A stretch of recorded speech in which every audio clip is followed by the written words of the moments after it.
थी। मीठे बाबा बोले, मीठे बच्चे, ऐसी कोई भी गफलत नहीं करो जिससे माया को थप्पड़ लगाने का चांस मिले। अगर श्रीमत पर नहीं चलेंगे तो माया थप्पड़ मारकर मुंह फेर देगी। माया से हम आत्माओं की युद्ध है। कल भी बाबा ने बोला ना, हम युद्ध स्थल पर हैं। पूरी दुनिया मेरे लिए जो है वो एग्जामिनेशन हॉल है। जहाँ कहीं भी हम सब रहते हैं या सेवा स्थान पर हैं, वो सारे स्थान जो हैं वो एग्जामिनेशन हॉल है। और जो भी आत्मा हम आत्माओं को मिलती है या हमारे संपर्क में रहती है, वो हमारा एग्जामिनेशन पेपर है। वही है मेरा सबसे बड़ा पेपर। जिन भी आत्माओं के हम संपर्क में आते हैं या जो भी आत्माएं हमारे साथ रहती हैं, वो सारे हमारे पेपर्स हैं। उनके साथ भगवान कहते हैं आपको श्रीमत प्रमाण चलना है। श्रीमत प्रमाण चलेंगे तो श्रीमत तो कहती है कि सिर्फ अनादि आदि विशेषताओं को आप यूज करो। श्रीमत कहती है कि कुछ भी ड्रामा में जो हो रहा है उसको नॉलेजफुल होकर देखो। श्रीमत कहती है तीनों कालों को, कर्मों की गुह्य गति को समझो और तीनों कालों को सामने रखकर फिर सोचो, फिर बोलो, फिर कर्म करो। क्योंकि तुम जो सोचते हो वो भी तुम्हारा कार्मिक अकाउंट बनता है। तुम जो बोलते हो वो भी बन जाता है और जो तुम कर्म करते हो वो तो बनता ही बनता है। तो फिर हम बंधनों में बंधते रहते हैं। इसलिए भगवान का फरमान है कि जो भी कुछ दुनिया में होता है आप उसे देखते हुए नो क्वेश्चंस, है ना, फुल स्टॉप लगाने को बोलते हैं भगवान कि पुराना है जो हमें चुकतो करना है। ये मेरा हिसाब किताब भी हो सकता है, ये मेरा पेपर भी हो सकता है जो मुझे पार तो करना पड़ेगा अच्छी तरह, है ना।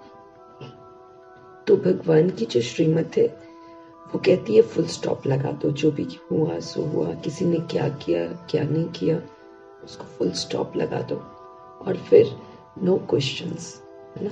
क्यों क्या के क्वेश्चन नहीं करने, क्योंकि हर आत्मा अपनी रिकॉर्डिंग के अनुसार पाठ बजा रही है जो उसने पहले रिकॉर्ड कर रखा है ना। तो फिर जो रिकॉर्ड कर रखा है उसकी परवश होकर वो कर रही है, इसलिए वो उसको बदल नहीं सकती है। तो जो परवश होते हैं उस पर हम क्या कर सकते हैं, रहम कर सकते हैं ना, उसको सहयोग दे सकते हैं। तो भगवान कहते हैं कि नो क्वेश्चंस नो करेक्शंस, क्योंकि हम करेक्शन भी करते हैं, ऐसा नहीं करना चाहिए, ऐसा करना चाहिए। लेकिन प्रभु कहते हैं कि नहीं करना है करेक्शन। आत्मा अपने पाठ के वश होकर काम कर रही है। आत्मा आपके कंटैक्ट में इसलिए आई है क्योंकि पिछला हिसाब किताब है। आत्माएं जो हैं वो मेरे लिए पेपर हैं, वो मुझे आगे बढ़ाने के निमित्त है। क्योंकि पेपर नहीं होगा तो हम एग्जाम कैसे देंगे, एग्जाम नहीं देंगे तो फिर हम पास कैसे होंगे, आगे कैसे बढ़ेंगे। तो एक तरह से, हर तरह से देखें तो हम आत्माएं एक दूसरे के पूरक हैं, हम एक दूसरे के कल्याण के निमित्त हैं। अगर कोई तंग भी करता है तो हम कितना सहन कर पाते हैं, कितना हम संभाल लेते हैं, यहाँ से तो पता चलता है। अगर कोई अच्छा होएगा और हम उसके साथ अच्छा व्यवहार करें तो उससे थोड़ी कुछ पता चलता है। लेकिन जब विपरीत कोई करता है और फिर जब हम भगवान के दिए हुए जो 36 गुण हैं उनको यूज करते हैं, हम 7 गुणों को यूज करते हैं, हम शक्तियों को समय पर यूज करके विजयी बनते, तब तो पता चलता है ना कि हमने कुछ धारणा करी है या हम भगवान के रास्ते पर चल रहे हैं। तो ये जो हम इस रास्ते पर चलते हैं तो माया जो है, हमारी जो कमी कमजोरियां हैं, ये फिर से पनपती हैं, बार बार उभर कर आती है क्योंकि हमने इसको यूज किया है। तो भगवान हम आत्माओं को बोलते हैं कि थोड़ा ध्यान रखो, क्योंकि तुम मेरे बच्चे हो तो तुम श्रीमत पर चलो। जब हम श्रीमत पर चलते हैं तो फिर माया कुछ नहीं कर पाती है। अब श्रीमत कहती है क्वेश्चन नहीं करो, श्रीमत कहती है फुल स्टॉप लगा दो, श्रीमत कहती है करेक्शन नहीं करो, है ना। श्रीमत कहती है अब नथिंग न्यू, पहले भी हुआ था अभी भी हो रहा है, इसको पास करना है। श्रीमत कहती है त्रिकालदर्शी बनो, तीनों कालों को बुद्धि में रखो। श्रीमत कहती है साक्षी होकर देखो पूरे ड्रामा को कि ड्रामा कैसे चलता है। श्रीमत कहती है कि विघ्न विनाशक बनो। श्रीमत कहती है कि कोई विघ्न आए उसके प्रभाव में नहीं आओ, जो भगवान कहता है वो करते चले जाओ। रुकना नहीं है कहीं भी। श्रीमत कहती है कि ज्ञान स्नान 2 बार करो, है ना। श्रीमत फिर हम आत्माओं को ये भी कहती है कि जो हम मास्टर सर्वशक्तिवान बनो, शक्तियों को समय पर यूज करो, उस पर मास्टरी हासिल करो, माहिर बनो उसमें, ताकि माया कभी आपको गुमराह न कर सके। तो यही भगवान बोल रहे हैं, मीठे बाबा बोले, मीठे बच्चे ऐसी कोई गफलत मत करो। ना हम जान रहे हैं लेकिन हम अवेयर नहीं रहते निरंतर, तो क्या हो जाता है, हमसे गफलत हो जाती है। लेकिन भगवान हमें सावधान करते हैं कि आप गफलत कर दोगे तो जो आपके साथ होगा उसको हम चेंज नहीं कर पाएंगे, और भगवान उसमें मदद भी नहीं कर पाएंगे, हमें माफी भी नहीं मिलेगी। तो इसलिए भगवान कहते हैं ऐसी कोई भी गफलत मत करो जिससे माया का थप्पड़ लगाने का चांस मिले माया को। ना कमी कमजोरियां, माया का राज्य है ये, रावण का राज्य है ये, देह अभिमान का राज्य है। हम देह में रहते हैं, लेकिन जब हम देह के वशीभूत होते हैं तो ये देह अभिमान ही हमें थप्पड़ मार कर जाता है। माना देह अभिमान के वश होकर हम विकारों को यूज कर लेते हैं, हम विकारों के बच्चों को यूज कर लेते हैं। हम मुख्य विकार काम, क्रोध, लोभ, मोह, अहंकार, कामनाएं रखते हैं, हम दूसरों से एक्सपेक्टेशंस रखते हैं, फिर उसके बाद क्रोध भी कर लेते हैं, लोभ भी किसी चीज का हो जाता है, ये खा ले वो खा ले, मोह हो जाता है, अटैचमेंट है, अहंकार आ जाता है। फिर साथ में इसके बाल बच्चे भी बहुत सारे, ईर्ष्या है, द्वेष है, अलबेलापन है, सुस्ती है, आलस्य है, दुश्मनी है, द्वेष है। तो ये सारे और जितनी भी बीमारियां हैं, कमी कमजोरियां हैं जिसके वश होकर लोग जी रहे हैं, वो सारे उसके बच्चे हैं विकारों के। तो फिर क्या होता है कि हम थोड़े से गफलत करते हैं, भगवान की श्रीमत का ध्यान नहीं रखते हैं, अगर हम मुरलियां समय पर नहीं पढ़ते हैं, उसका चिंतन नहीं करते, मनन नहीं करते, तो फिर माया फिर क्या करती है, थप्पड़ लगाती है। माना हमको देह अभिमान में लाती है, हम देह अभिमान में आके उन कमी कमजोरियों को यूज करते हैं जो भगवान हमें मना करते हैं। फिर भगवान साफ स्पष्ट कर रहे हैं, बच्चे अगर श्रीमत पर नहीं चलेंगे तो माया आपका थप्पड़ मारकर मुंह भी फेर देगी, माना मुझसे तुमको अलग कर देगी, भगवान से अलग कर देगी, मुंह फेर देगी। माना अभी हम भगवान हमें शांति धाम और सत्य की तरफ मुंह करने को बोलता है ना, तो हम भगवान के साथ चल रहे हैं, लेकिन माया क्या करेगी, थप्पड़ मारेगी, देह अभिमान मिलाएगी, तो हम बाहर हो जाएंगे। क्योंकि परमात्मा का जो ईश्वरीय संप्रदाय है वो श्रीमत पर चलता है, तो श्रीमत पर अगर हम नहीं चलते हैं, भगवान कहते हैं, तो फिर हम क्या होता है, भगवान का जो छोटा सा संसार है संगमयुग, उससे हम बाहर निकल जाते हैं, और फिर माया वो थप्पड़ खाकर, माया का थप्पड़ खाकर हम कलयुग की तरफ देखते हैं। फिर कुछ समय तो हम बिल्कुल गुमराह हो जाते हैं, और फिर कई तो बिल्कुल हमेशा के लिए निकल जाते हैं। तो इसलिए सावधान कर रहे हैं, ये परीक्षाओं का दौर चल रहा है, हर जगह मेरा पेपर हो रहा है, हर जगह अकस्मात शुरू होता है। कोई भी आत्मा बिहेव कर रही है, कैसा भी बिहेव कर रही है, स्पेशली जो साथ में रहती हैं आत्माएं, जब वो हमारे साथ ऐसा वैसा बिहेव करती हैं तो फिर हमें ज्यादा बुरा लगता है ना। तो वो भी पेपर बनेंगे, अचानक वो अजीब सा व्यवहार करेंगे, अचानक वो गालियां दे देंगे, अचानक कुछ भी हो जाएगा। तो फिर मेरे में देह का अभिमान अगर आएगा तो भगवान कहते फिर आपको अपमान अनुभव होगा, फिर आपके अंदर फीलिंग आएगी, है ना, दुख आएगा, आंसू आ जाएंगे, तो फिर ये क्या हो जाएगा, फिर मना भगवान कहते मैं तो तुम्हारे आंसू पोंछता हूँ ना, तो मैं तुम्हारा हूँ, मैं तुम्हें नहीं रुलाता हूँ, मैं ही तो तुम्हारा अपना हूँ, आत्मा को कहते हैं। तो फिर तुम रोते क्यों हो, तुम दूसरों की बातों को, दूसरों के दिए हुए दुख को अंदर लेकर क्यों जाते हो। किसी ने दिया तो वो एक पेपर है, आपको भगवान का फरमान है न दुख देना है और न लेना है। तो ये पेपर जो किसी ने मुझे दुख दिया, वो न लेकर न देकर, मतलब रिएक्ट नहीं करना, रिजेक्ट नहीं करना, है ना। हम रिएक्ट करेंगे, रिजेक्ट करते थे, हम भी अपशब्द बोलेंगे, दुख देंगे, तो ये तो दुख का लेन देन शुरू हो जाएगा, फिर मेरा नया हिसाब किताब बन जाएगा, फिर वो आगे बढ़ता ही चला जाएगा।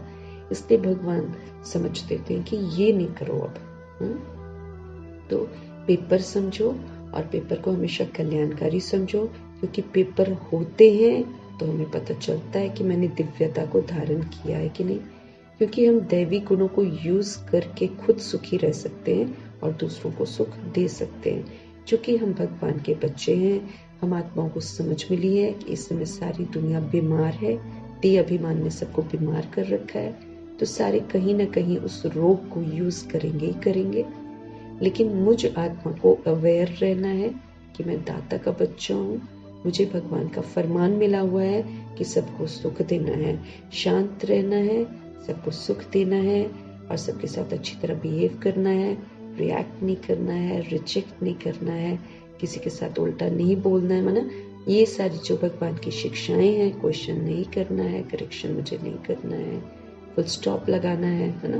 तो ये सारी जो भगवान की श्रीमत है, ये मेरी स्मृति में उस समय होनी चाहिए जब कोई माया बनकर मेरे सामने पेपर बनकर खड़ा हो। नहीं तो वो थप्पड़ लगाएगा और हम रिएक्ट करेंगे, रिजेक्ट करेंगे, क्वेश्चन करेंगे, करेक्शन करेंगे, कोटेशन सुनाएंगे, तो हम ईश्वरीय संप्रदाय से बाहर हो जाएंगे। फिर भगवान जिम्मेवारी नहीं लेगा ना।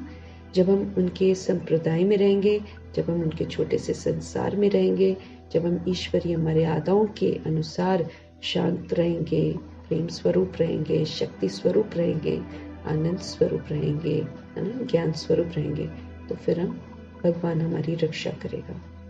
गफलत करेंगे तो नहीं करेगा वो रक्षा ना, क्योंकि हम बाहर हो गए उनके संसार से। तो माया चांस ले रही है, माया किसी के सिर पे भी बैठेगी, अचानक बैठेगी, आपको पता भी नहीं चलेगा, है ना। लेकिन माया को चांस देना नहीं है। अगर हम किसी भी चीज को रिएक्ट कर देते हैं ना, या रिजेक्ट कर देते हैं, तो हम माया को चांस देते हैं। माया यही तो चाहती है कि बोलो, उल्टा बोलो, तुम भी बोलो, तुम भी गिरो, तुम भी भगवान के संसार से निकलो, है ना। एक तरह से वो हमें उकसाती है, लेकिन एक तरह से देखो तो भगवान कहते वो तुम्हारी मदद भी कर रही होती है कि मैं उकसा रही हूँ और आप यूज नहीं करो, तभी तो आप जीतोगे। इसलिए बाबा कभी कभी माया को अपनी बेटी भी बोलते हैं। तो जब कभी बच्चे भगवान को बोलते ना, इतनी माया आ रही है, आप प्लीज मुझे बचाओ, तो बाबा उस समय बोलते हैं माया को कि और तंग करो इसे और तंग करो, देखो कहाँ ये धारणा कर पाते हैं इनकी निपट। देखता है ना, ऐसी थोड़ी देवता बना देगा, ठोक ठोक के देखेगा। तो ठुकाई तो हमारी चारों तरफ से होने वाली है, लेकिन उस ठुकाई का जो कल्याण छिपा हुआ है उसको देखना है। और वो एक बार नहीं होएगा, वो कई बार होएगा, भिन्न भिन्न लोग करेंगे, लेकिन उसमें भगवान कहते हैं तुम श्रीमत पर चलो। श्रीमत पर नहीं चलेंगे तो माया थप्पड़ तो मार ही देगी, जीत जाएगी वो, और हमारा मुंह फेर देगी, दूसरी तरफ मुंह कर देगी हमारा, ना। मना मुंह फेर दिया, मना माया के हम बन गए, माया की दुनिया में हम चले गए, तो फेर दिया ना, भगवान से रिश्ता तोड़वा दिया, उनके संसार से मुझे बाहर निकलवा दिया। इसलिए गफलत नहीं करनी है, अवेयर रहना है, जागरूक रहना है। श्रीमत मेरी चित्त पर होनी चाहिए, मुझे किसी से कुछ नहीं चाहिए का मंत्रा मेरे चित्त पर होना चाहिए। भगवान के साथ सारे संबंध निभाकर मुझे भरपूर हो जाना चाहिए। हम भरपूर हो जाते हैं तो फिर कोई नहीं हमें हिला सकता ना। तो भगवान से पहले भरपूर होना बहुत जरूरी है। भगवान आनंदित कर देते हैं, उसके बाद फिर आत्माएं जो हैं वो हार नहीं खाती, फिर उनको किसी से कुछ चाहिए नहीं ना। वो एक्सपेक्ट ही नहीं करेंगे कि कोई अच्छे से बात करे या कोई ये चीज न करे, चाहे वो चीज न करे, एक्सपेक्ट ही नहीं करेंगे वो लोग। इतने भरपूर हो जाएंगे भगवान से, ड्रामा को समझ जाएंगे कि आत्मा जो है इस वक्त अपने पुराने संस्कारों के वशीभूत होकर काम कर रही है। वो उसने रिकॉर्डिंग वैसे कर रखी है, इसलिए वो कर रही है। और फिर सबसे खूबसूरत रीजन तो यही है कि वो मेरा एक पेपर है और मुझे ईश्वरीय पढ़ाई में पास होना है, इसलिए भगवान की श्रीमत के प्रमाण मुझे दिव्यता को यूज करना है। दिव्य गुण भगवान ने समझ दे रखी है हमें, 7 गुण की समझ भगवान ने दे रखी है हमें। बस ये थोड़ा सा डिफिकल्ट ना लगे तो उन्होंने मुझे अष्ट शक्तियां भी दे रखी हैं कि इन शक्तियों को आप यूज करते जाओ, पार होते जाओ, दिव्य गुणों का सबको सुख देते जाओ, तुम देते जाओ, कोई दे न दे, तुम तो दो, तुम तो फरिश्ते बनो। तो इन सारी बातों को खुद को समझाना है अच्छी तरह और तैयार रहना है कि कोई भी आत्मा कुछ भी कहेगी, कुछ भी करेगी, लेकिन मुझे अपमान अनुभव नहीं होना चाहिए, मुझे फीलिंग नहीं आनी चाहिए, क्योंकि जब तक मेरे अंदर में देह का भान और अभिमान है तब तक मेरे को किसी की कही हुई बात एक अपमान के रूप में लगेगी, अपमानित महसूस करेंगे हम, फीलिंग आएगी तो फिर हम फेल हो जाएंगे, है ना। तो ये तो फेल तो होना नहीं, पास होने की ऋतु चल रही है ना, इसलिए भगवान समय समय पर हम आत्माओं को सावधान करते रहते हैं कि श्रीमत पर चलो, तो माया जीत बन जाएंगे, क्योंकि फिर हम माया की कमी कमजोरियों को यूज ही नहीं करेंगे और हमारा उसको यूज नहीं करना ही मुझे पास कराएगा हर चीज में। इस बात का हमें ध्यान रखना है। प्रश्न है, सूर्यवंशी राजधानी में 111, इसको भगवान सूर्यवंशी राजधानी बोलता है और इसी का ही वर्षा देता है, बाकी प्रजा का वर्षा नहीं देता है, दास दासी का वर्षा नहीं देता है, चंद्रवंशी वाला वर्षा नहीं देता है भगवान। सूर्यवंशी राजधानी स्थापन करता है भगवान, राजाई का वर्षा देता है। इसमें एयर कंडीशन की टिकट भी होती है, फिर फर्स्ट क्लास की भी होती है। तो सूर्यवंशी राजधानी में एयर कंडीशन टिकट लेने का आधार क्या है और वो किन्हें प्राप्त होती है? एयर कंडीशन की सीट अगर लेनी है तो भगवान कहते हैं उसका आधार क्या है, बेस क्या है और किनको वो प्राप्त होती है। इशारे देता है, इशारे देकर फिर देखता है कौन सी आत्मा मतलब इशारा सुनती है और फिर उसका पुरुषार्थ करती है। भगवान कहते हैं सूर्यवंशी राजधानी में एयर कंडीशन टिकट लेने के लिए हर कदम एवरी स्टेप श्रीमत पर चलना पड़े। हर कदम, जैसे मम्मा बाबा चले और उन्होंने ले ली एयर कंडीशन की सीट, हर कदम, नो एक्सक्यूजेस, ये वो एक्सक्यूजेस तो सुननी नहीं उन्होंने, क्योंकि उनको पता है कि सब बिगड़े हुए हैं, तो एक्सक्यूज नहीं है। लेकिन जो उनके बच्चे बनते हैं, जो उनसे पढ़ते हैं, उनको बोलता है कि मैं जो बोल रहा हूं वो करो। तो सूर्यवंशी राजधानी में अगर मुझे एयर कंडीशन टिकट चाहिए, टिकट लेके हमें टिकट चाहिए, बिना टिकट के हम अंदर घुस नहीं सकते हैं। और टिकट किसकी होगी? श्रीमत को मानने की होगी, उसको मिलेगी टिकट। तो सूर्यवंशी राजधानी में एयर कंडीशन टिकट लेने के लिए एवरी स्टेप, हर कदम श्रीमत पर चलना पड़े, अपना सब कुछ बाप को अर्पण करना पड़े, सब कुछ, तन मन धन संबंध संपर्क, जो कुछ भी है अपने पास, ये मैं वाला सारा प्रभु अर्पण करना है। जो पूरे अर्पण होते हैं वही तो साहूकार बनते हैं। तन मन धन, साहूकार मीन्स बहुत रिच, संपन्न, हर चीज से संपन्न। तो जो पूरे अर्पण होते हैं वही तो साहूकार बनते हैं। सूर्यवंशी राजधानी है ही एयर कंडीशन। तुम्हारी एम ऑब्जेक्ट ही है सूर्यवंशी मर्तबा प्राप्त करना, बाकी तो नंबरवार मर्तबे तो है ना, उसके नीचे तो है, प्रजा है, अपर क्लास की प्रजा, लोअर क्लास की प्रजा, सब दास दासी की भी दास दासी, सब लेवल के हैं। मैंने एक दास दासी जो लक्ष्मी नारायण का सब कुछ कर रहे होंगे तो वो दास दासी के भी दास दासी नीचे होंगे, तो वो तो अच्छा मर्तबा नहीं है ना। तो जो माया से हार खा जाते हैं वो माया के दास बन जाते हैं, तो उनको फिर दास दासी का मर्तबा मिलता है। जो यहाँ पर अपनी कर्मेंद्रियों के, है ना, आंख नाक मुख कान, इसके गुलाम बन जाते हैं, इसके वशीभूत होकर कोई कर्म करते हैं तो वो प्रजा बन जाते हैं। मन बुद्धि और शरीर रूपी राजधानी का आत्मा रथी नहीं बनती है और उनके वशीभूत हो जाती है तो वो क्या हो गई? प्रजा के, ये प्रजा है ना मेरी, यहाँ कान स्थूल कर्मेंद्रियां जो हैं ये मेरी प्रजा है, और ये मन बुद्धि मंत्री है ना, लेकिन अगर हम इनका ही कहना मान रहे हैं तो हम तो प्रजा हो गए, हम यहाँ प्रजा हो गए, इसके आधार से समझा जाएगा कि वहां भी प्रजा बन जाएंगे। तो इसीलिए यहाँ मालिक बनकर, आत्मा बनकर, राजा बनकर अपनी शरीर रूपी राजधानी को चलाना है। ये जो कहे कि सो जा, बैठ जा, ये काम न कर, वो काम न कर, छोड़ दे आज मुरली, है ना, ये जो कहते हैं ये तो फिर खतरा है ना, ये माया है। ये माया हमें उल्टा मार्ग दिखाती है। तो सदा जागरूक अवस्था में हम आत्माओं को रहना है। सूर्यवंशी राजधानी में अगर हम आत्माओं को आना है तो अगर एसी का टिकट लेना है, सबसे टॉप का, लक्ष्मी नारायण के जो घराना होएगा उसमें आने जाने का सौभाग्य प्राप्त करना है, नारायण के साथ पाठ बजाने का सौभाग्य प्राप्त करना है, तो फिर मीठे बाबा कहते हैं हर कदम, एवरी स्टेप श्रीमत पर चलना पड़े।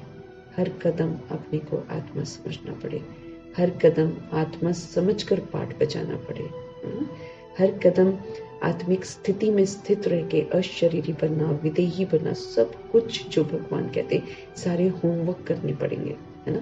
तो अपना सब कुछ भगवान कहते बाप पर अर्पण करना पड़ेगा। हमारे संकल्प भी, हमारे बोल भी, है ना, ये भी प्रभु अर्पण, मेरी श्वास भी प्रभु अर्पण, वो भी चले तो उसमें परमात्मा की याद हो, वो उसमें भी व्यर्थ ना हो, उसमें भी नकारात्मकता ना हो, उसमें भी और कोई दैहिक दुनिया बातें ना हो।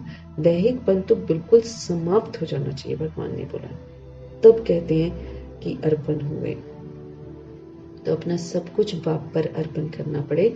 जो पूरे अर्पण हो जाते हैं, अपने आप को तन मन धन से जो समर्पित कर देते हैं, भगवान कहते हैं वही तो साहूकार बनते। तो सबसे साहूकार कौन है? लक्ष्मी नारायण धनवान है।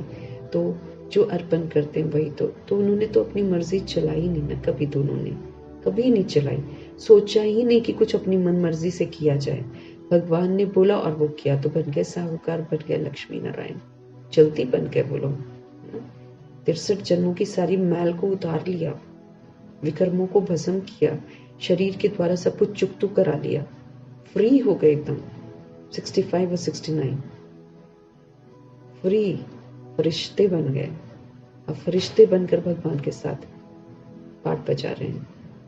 तो सूर्यवंशी राजधानी है ही एयर कंडीशन। भगवान कहते तुम्हारी एम ऑब्जेक्ट है, यही है ना, सूर्यवंशी मर्तबा प्राप्त करें। लेकिन अगर एम ऑब्जेक्ट है तो फिर वैसा लक्षण भी तो हमें होना चाहिए ना। फिर बाकी तो बाबा कहते हैं नंबरवार मर्तबे तो हैं ही सबके। गीत है वो बड़ा खुश नसीब है। ओम शांति। इस गीत के अर्थ को तुम ब्राह्मण कुलभूषण बच्चे ही जानते हो, जो ब्राह्मण कुल का नाम रोशन करने वाले हैं, जो ब्राह्मण कुल के श्रृंगार हैं। जैसे रात में हमने पढ़ा ना, भगवान कहते ब्राह्मण बने हो तो उसकी विशेषताएं भी तो होनी चाहिए। ऐसे ही खाली कहेंगे हम ब्रह्मा कुमार तो थोड़ी माना जाएगा, है ना। तो ब्राह्मण कुलभूषण बच्चे, ब्राह्मण कुल का नाम रोशन करने वाले बच्चे इस गीत का अर्थ समझेंगे कि वह बड़ा खुश नसीब है। अभी तुम बच्चे ही तो ब्राह्मण संप्रदाय, फिर दैवी संप्रदाय बनेंगे, है ना। अभी संगम युग में हम बन जाते हैं ब्राह्मण संप्रदाय और फिर हम बनेंगे दैवी संप्रदाय। अभी हम भगवान से शिक्षाएं लेते हैं, भगवान के बनाए हुए नियमों पर, मर्यादाओं पर चलते हैं, फिर आगे चल के हम क्या बन जाएंगे? दैवी संप्रदाय बन जाएंगे। बच्चों को बाप बैठकर समझाते हैं, जबकि बेहद का बाप जो है वो सम्मुख है। जब तक वो पढ़ा रहे हैं वो हमारे सम्मुख है, सामने है, और उनसे बेहद का वर्षा जो है वो कॉन्स्टेंटली मिल रहा है। लेना मुझे है, वो तो बरसा रहे हैं वर्षा। वो कोई धन दौलत का तो स्थूल वर्षा थोड़ी देते हैं। सुख शांति पवित्रता प्रेम आनंद जो आत्मा को चाहिए वो बरसा रहे हैं भगवान, वो वर्षा दिए जा रहे हैं। मेरे ऊपर है मैं कितना उसको ले रही हूँ। वो तो निरंतर हाजिर है जब तक उनका पाठ है। तो वो बैठकर समझाते हैं, जबकि बेहद का बाप सम्मुख है और उनसे बेहद का वर्षा मिल रहा है। बाकी फिर और क्या चाहिए? इसके लिए तो आत्मा भटक रही है चारों तरफ, इसके लिए तो आत्मा मंगता बन गई है सबकी। वो ऐसा करे, वो ऐसा करे, वो ऐसा करे। दूसरों से सुख चाह रही है, दूसरों से शांति चाह रही है, दूसरों से रूहानी प्रेम चाह रही है, दूसरों से शक्तियां चाह रही है, दूसरों से चाहती है कि वो उन्हें समझे। भगवान कहते सब खाली है, कौन देगा तुम्हें? तो जो भरपूर परमपिता परमात्मा है उनसे लेना है। तो जब वो बरसा रहा है, भगवान कहते मैं तो सम्मुख हूँ, मैं तुम्हारे टच में हूँ, मैं तुम्हें दे रहा हूँ, वर्षा मिल रहा है कॉन्स्टेंटली, लेने वाले ले रहे हैं। भगवान कहते फिर और चाहिए क्या तुम्हें? यही तो चाहिए ना जो भगवान दे रहे हैं। आत्मा को यही तो नहीं मिलता मनुष्यों से। तो जो मनुष्यों से नहीं मिलता है, जो दुनिया से नहीं मिलता है, वो परमात्मा से मिलता है। भरपूर करता है परमात्मा ऐसी चीजों से जो आत्मा को चाहिए।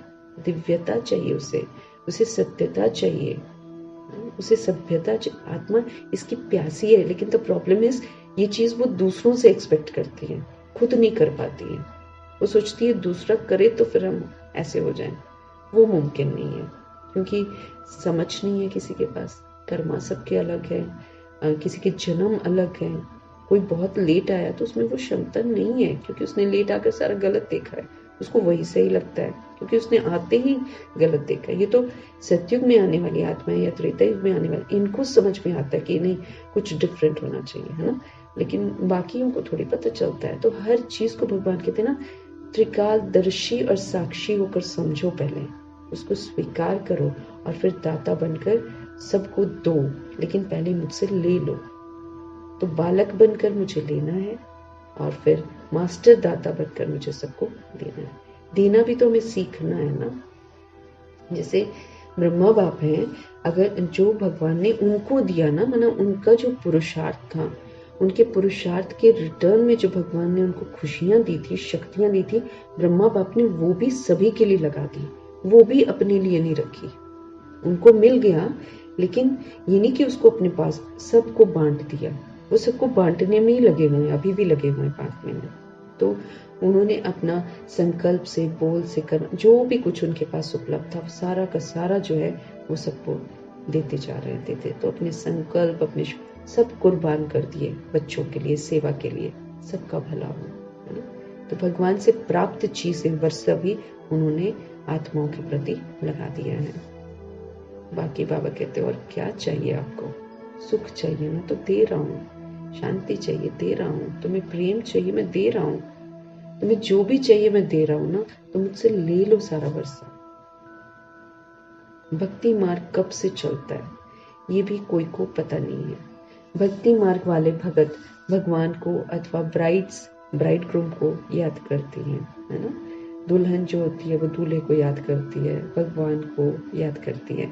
परंतु वंडर ये है कि बाप को जानते नहीं है, याद कर रहे हैं भगवान को।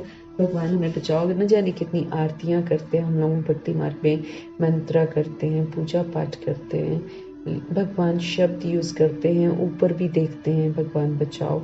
लेकिन भगवान कहते हैं वंडर तो ये है कि बाप को जानते ही नहीं है, बस बोले जा रहे हैं भगवान भगवान। ऐसा कब देखा है कि जानते ना हो और याद भी करते हो? सजनी साजन को नहीं जाने तो याद फिर कैसे कर सकती है? अगर खुद को हम सजनी समझते हैं, भगवान को साजन बोलते हैं, भगवान कहते हैं अगर सजनी जो है वो साजन को जाने ही ना, तो याद फिर करेगी कैसे? है ना, सोचने की बात है। भगवान तो सबका बाप ठहरा। बच्चे बाप को याद करते, परंतु पहचान पे कर याद करना सब व्यर्थ है, जान ही नहीं रहे हैं और याद किए जा रहे हैं। भगवान कहते व्यर्थ है, नो कनेक्शन, ना कनेक्शन ही नहीं है, पहचान ही नहीं है कि वो मेरा बाप कैसा है। तो फिर भगवान कहते वो तो व्यर्थ हो गया। इसलिए याद करने से कोई फायदा ही नहीं निकलता भक्ति मार्ग में। भक्ति मार्ग तो द्वापर युग से शुरू है, लेकिन भक्ति करते करते आत्मा क्या बन गई? कलयुगी बन गई, शूद्र बन गई, कोई प्राप्ति नहीं हुई उसे। वो सुख शांति की चाहना में कहां से कहां पहुंच गई, कितनों को भगवान कह चुकी, लेकिन न उसके पास सुख है न शांति है, क्योंकि उसके पास पवित्रता ही नहीं है। कोई बताने वाला ही नहीं है कि पवित्रता सुख शांति की जननी है। तो सब अंधकार में घूम रहे हैं। तो भगवान कहते हैं बिना पहचान के जो याद की जाती है वो तो सारी व्यर्थ जा रही है। इसलिए याद करते हैं लेकिन फायदा कोई नहीं निकलता। वो फिर द्वापर युग से रजोगुनी से तमोगुनी बन जाते हैं, बद से बदतर बन जाते हैं, खुद के विनाश करने के निमित्त बन जाते हैं, खुद ही तैयार हो जाते हैं अपने विनाश के लिए, अपनी तैयारियां खुद ही करते हैं शरीर को खत्म करने के लिए, क्योंकि शरीर के भान में ही तो गलत करते हैं, तो शरीर को ही खत्म करने की चेष्टा कर देते हैं। याद करते करते कोई भी उस एम ऑब्जेक्ट को पाते नहीं। कोई एम ऑब्जेक्ट है भी नहीं कि हमें कुछ बनना है। वहां तो ये है कि पूजा की तो बच्चा दे दो, शादी करवा दो, पैसा दे दो, नौकरी करवा दो, ये करा दो, वो करा दो। फिर जब बहुत दुखी होते तो कहते हैं हमें मुक्ति दे दो, हमें उठा लो। अगर भगवान उठाने आ जाता है तो फिर कोई तैयार नहीं होता। अभी बाबा कहते चलो ले चलता हूँ तो आधे लोग भाग जाते कि नहीं अभी नहीं। भले कब्र में पैर हो, बहुत मरने की स्थिति हो, तो भी इंसान चाहता है कि हम जिए ना, मरना नहीं चाहता।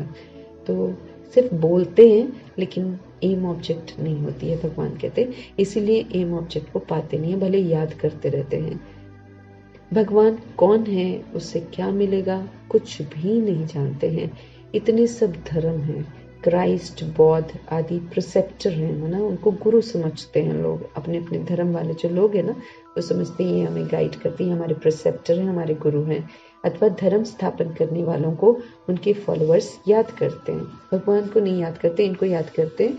परंतु उनको याद करने से हमको क्या मिलना है? देहधारी है ना वो तो। जीसस तो देहधारी है, क्राइस्ट देहधारी है, बुद्ध जो है देहधारी है ना।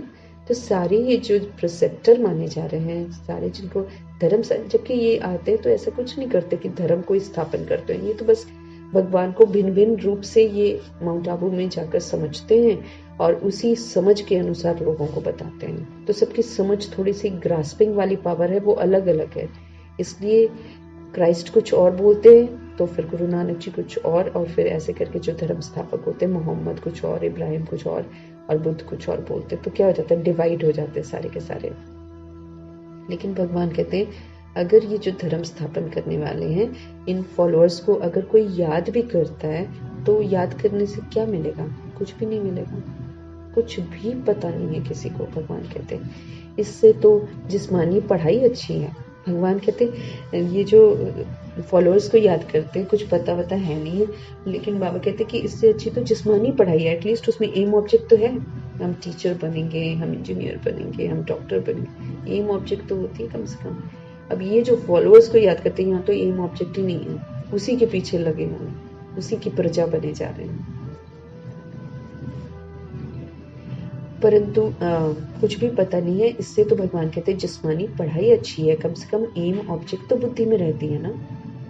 बाप से क्या मिलता है, टीचर से क्या मिलता है, वो समझ सकते हैं। बाप से क्या मिलता है और टीचर से क्या मिलता है वो समझ सकते हैं। गुरु से क्या मिलता है ये कोई भी नहीं समझ सकते। ये अब तुम बच्चों को निश्चय हुआ है कि हम बाप के बने हैं। बाबा हमको 5000 वर्ष पहले मुआफिक आ करके स्वर्ग का मालिक बनाते हैं। पहले भी उन्होंने बनाया था, अब भी बना रहे हैं। अथवा शांति धाम का भी मालिक बनाते हैं, वहां भी हम भगवान के बिल्कुल समीप स्थान प्राप्त करेंगे अगर हम भगवान की श्रीमत पर चलेंगे। बाप कहते हैं लाडले बच्चों, तुम मुझसे अपना वर्षा लेंगे ना? वो तो दे रहे हैं, है ना। तो पूछते हैं लाडले बच्चे, तुम मुझसे अपना वर्षा लेंगे ना? सब कहते हैं हाँ बाबा, क्यों नहीं लेंगे। ये तो विश्वास दिला देते हैं। बाबा तो बोलते हैं मेरे को खुश तो बहुत करते हैं बच्चे, लेकिन वही है कि जब पेपर होता है तो फिर फेल हो जाते हैं। अच्छा, चंद्रवंशी राम मर्तबा पाने में राजी होंगे? माना कि अगर आप चंद्रवंशी बन जाते हो, अगर आप राम सीता बन जाते हो, क्या आप खुश रहोगे, संतुष्ट रहोगे, राजी होंगे? तुमको क्या चाहिए, पूछ रहे हैं भगवान। बाप तो सौगात लेकर आया है, बेहद के सुख की सौगात, सुख घनेरे लेकर आया। तुम सूर्यवंशी लक्ष्मी को वरेंगे या चंद्रवंशी सीता को वरेंगे? वरना मतलब उनके जो राज्य है उसमें जाना, है ना, उनके घराने में जाना। मतलब हम शादी थोड़ी करेंगे, वरना मतलब उनके घराने का वो भाग्य प्राप्त करना। तो भगवान पूछ रहे हैं कि तुम सूर्यवंशी लक्ष्मी को वरेंगे या फिर चंद्रवंशी सीता को वरेंगे। श्री राम के पुजारी श्री कृष्ण का नाम सुनना नहीं चाहते।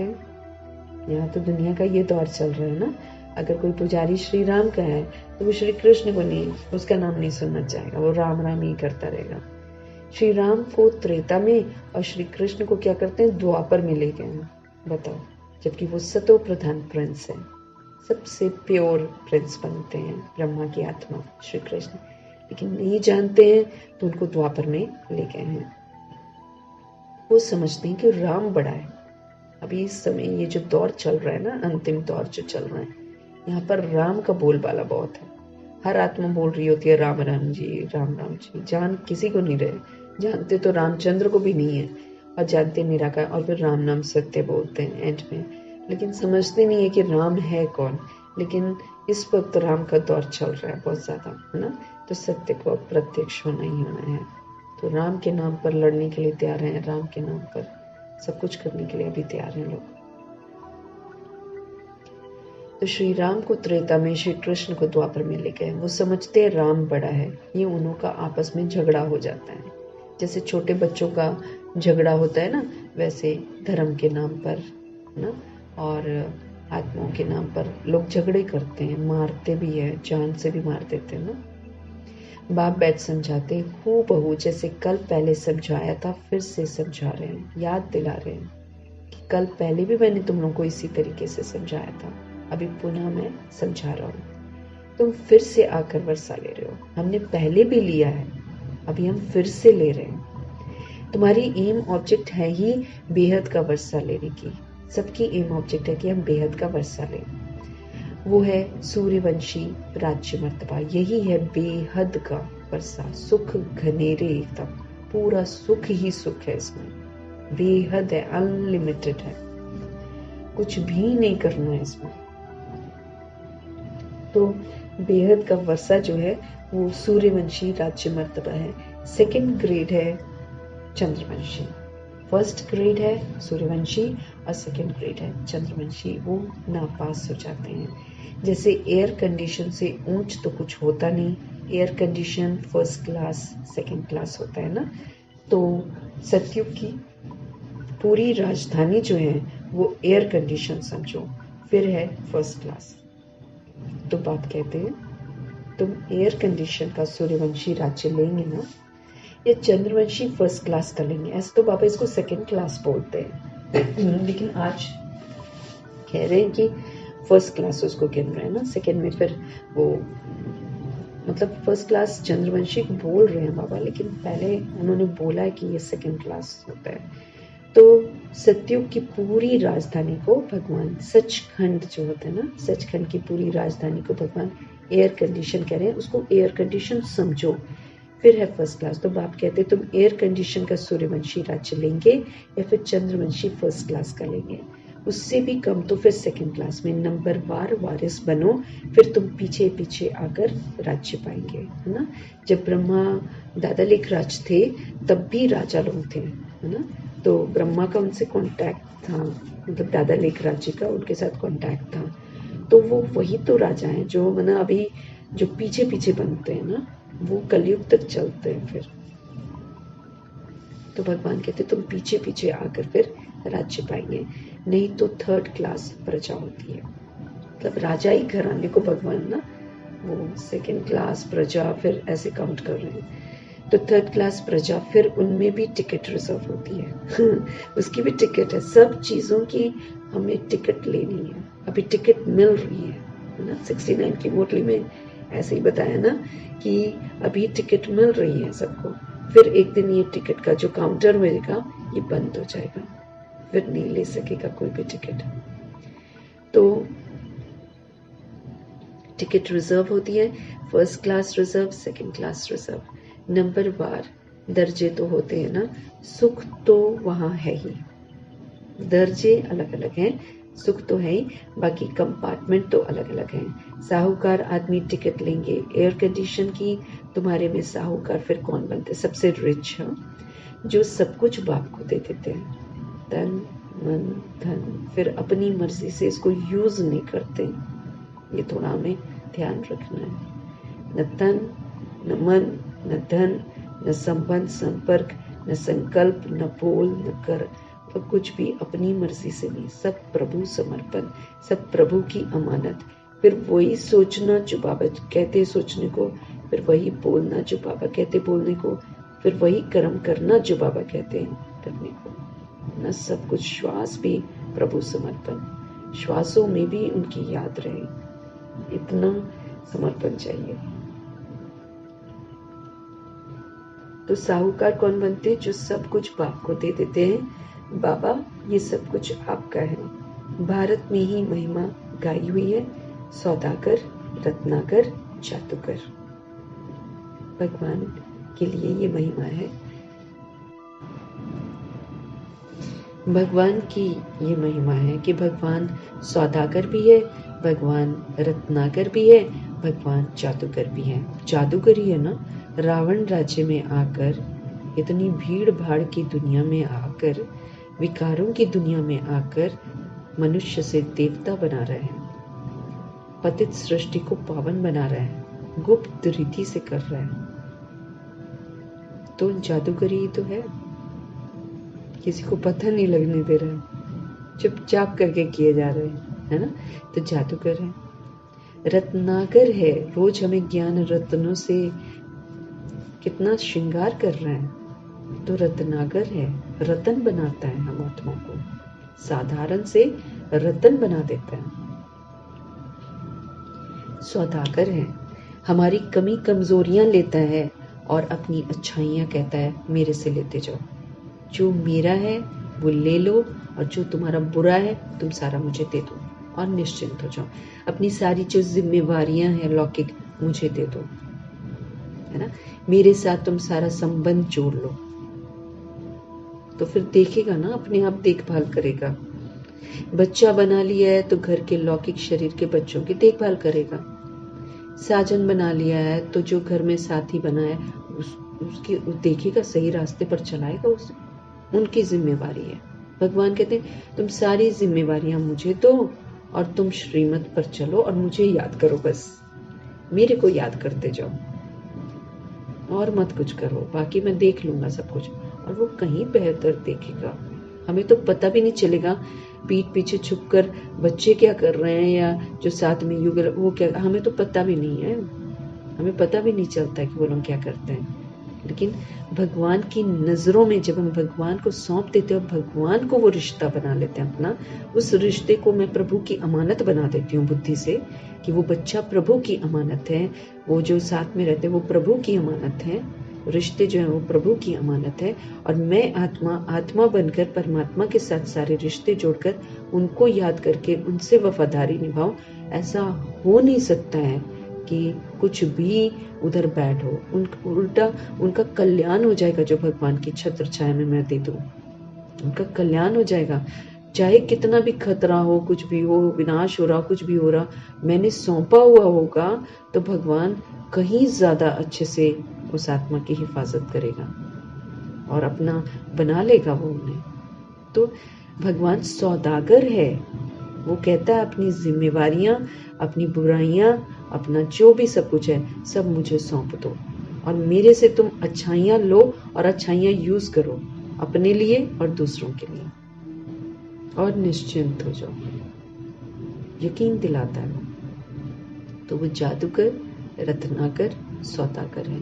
ये महिमा है बाप की, श्री कृष्ण की महिमा नहीं है। श्री कृष्ण ने तो ये वर्षा लिया है भगवान से, भगवान का बनकर उन्होंने सूर्यवंशी का एयर कंडीशन का वर्षा लिया है भगवान से। जो कुछ भगवान ने दिया वो सारा का सारा लिया है कृष्ण की आत्मा ने, सारा पूरा पूरा ज्ञान हब किया है और पूरा वर्षा भगवान से लिया है। लेंगे ही। देखो व्यक्त में भी कितना खूबसूरत पाठ बजाया है और अभी अव्यक्त में भी निरंतर पाठ में है, तो काबिल हैं वो इसके, है ना।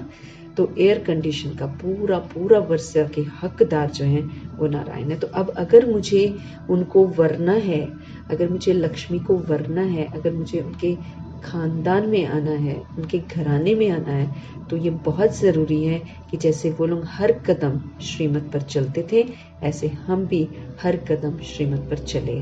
जैसे उन्होंने श्वास, संकल्प, बोल, कर्म सब प्रभु समर्पण कर दिया था, ऐसे हम भी प्रभु समर्पण करते हैं। सतयुग में प्रारब्ध पाए, वो भी बाप का बना। पहले बाप का पूरा बना, तन मन धन संबंध संपर्क से पूरा न्यौछावर हो गई दादा लेखराज की आत्मा। तब जाकर उन्होंने श्री कृष्ण का पूरा बरसा लिया। प्रारब्ध कहीं से तो पाई होगी ना, तभी तो कृष्ण बना। लक्ष्मी नारायण सतयुग में प्रारब्ध ही तो भोगते हैं। सारा पुरुषार्थ उनकी आत्माएं अभी संगम युग में करती हैं, और फिर जो संगम युग में किया उसके रिटर्न में जो भगवान ने दिया उसको वो सतयुग में भोगती हैं, एंजॉय करती हैं। अब तुम बच्चे अच्छी रीति से जानते हो जरूर कि उन्होंने पास्ट में प्रारब्ध बनाई होगी ना, तभी तो मिला है। अब हमको समझ में आ गई ये बात। भारत की महिमा बहुत है। भारत जितना ऊंच देश कोई हो नहीं सकता, क्योंकि यही स्वर्ग बनता है। और भारत में परमपिता परमात्मा आते हैं, ये उनका बर्थ प्लेस है, इसलिए भारत की बहुत महिमा है। ये राज कोई की बुद्धि में नहीं बैठता है। परमात्मा ही सभी को सुख शांति देते हैं। आधा कल्प के लिए 2500 वर्ष के लिए राम राज्य चलता है, भगवान द्वारा स्थापन राज्य चलता है। इसमें भरपूर सुख शांति का वर्षा भगवान ही तो देते हैं, आधा कल्प के लिए देते हैं भगवान। भारत नंबर 1 तीर्थ है, नंबर 1 है वो तीर्थ, परंतु गीता में नाम डाल दिया है श्री कृष्ण का, इसलिए इसका मर्तबा जो है वो कम हो गया है। गीता में नाम किसका डाल दिया? श्री कृष्ण का डाल दिया, इसीलिए गीता का जो मर्तबा है ना, उसकी जो अहमियत है वो कम हो गई है। इसीलिए उस पर हाथ रखकर झूठ बोलते हैं, झूठ घर में ना, और फिर झूठ को जिता देते हैं। झूठ ही जीतता है।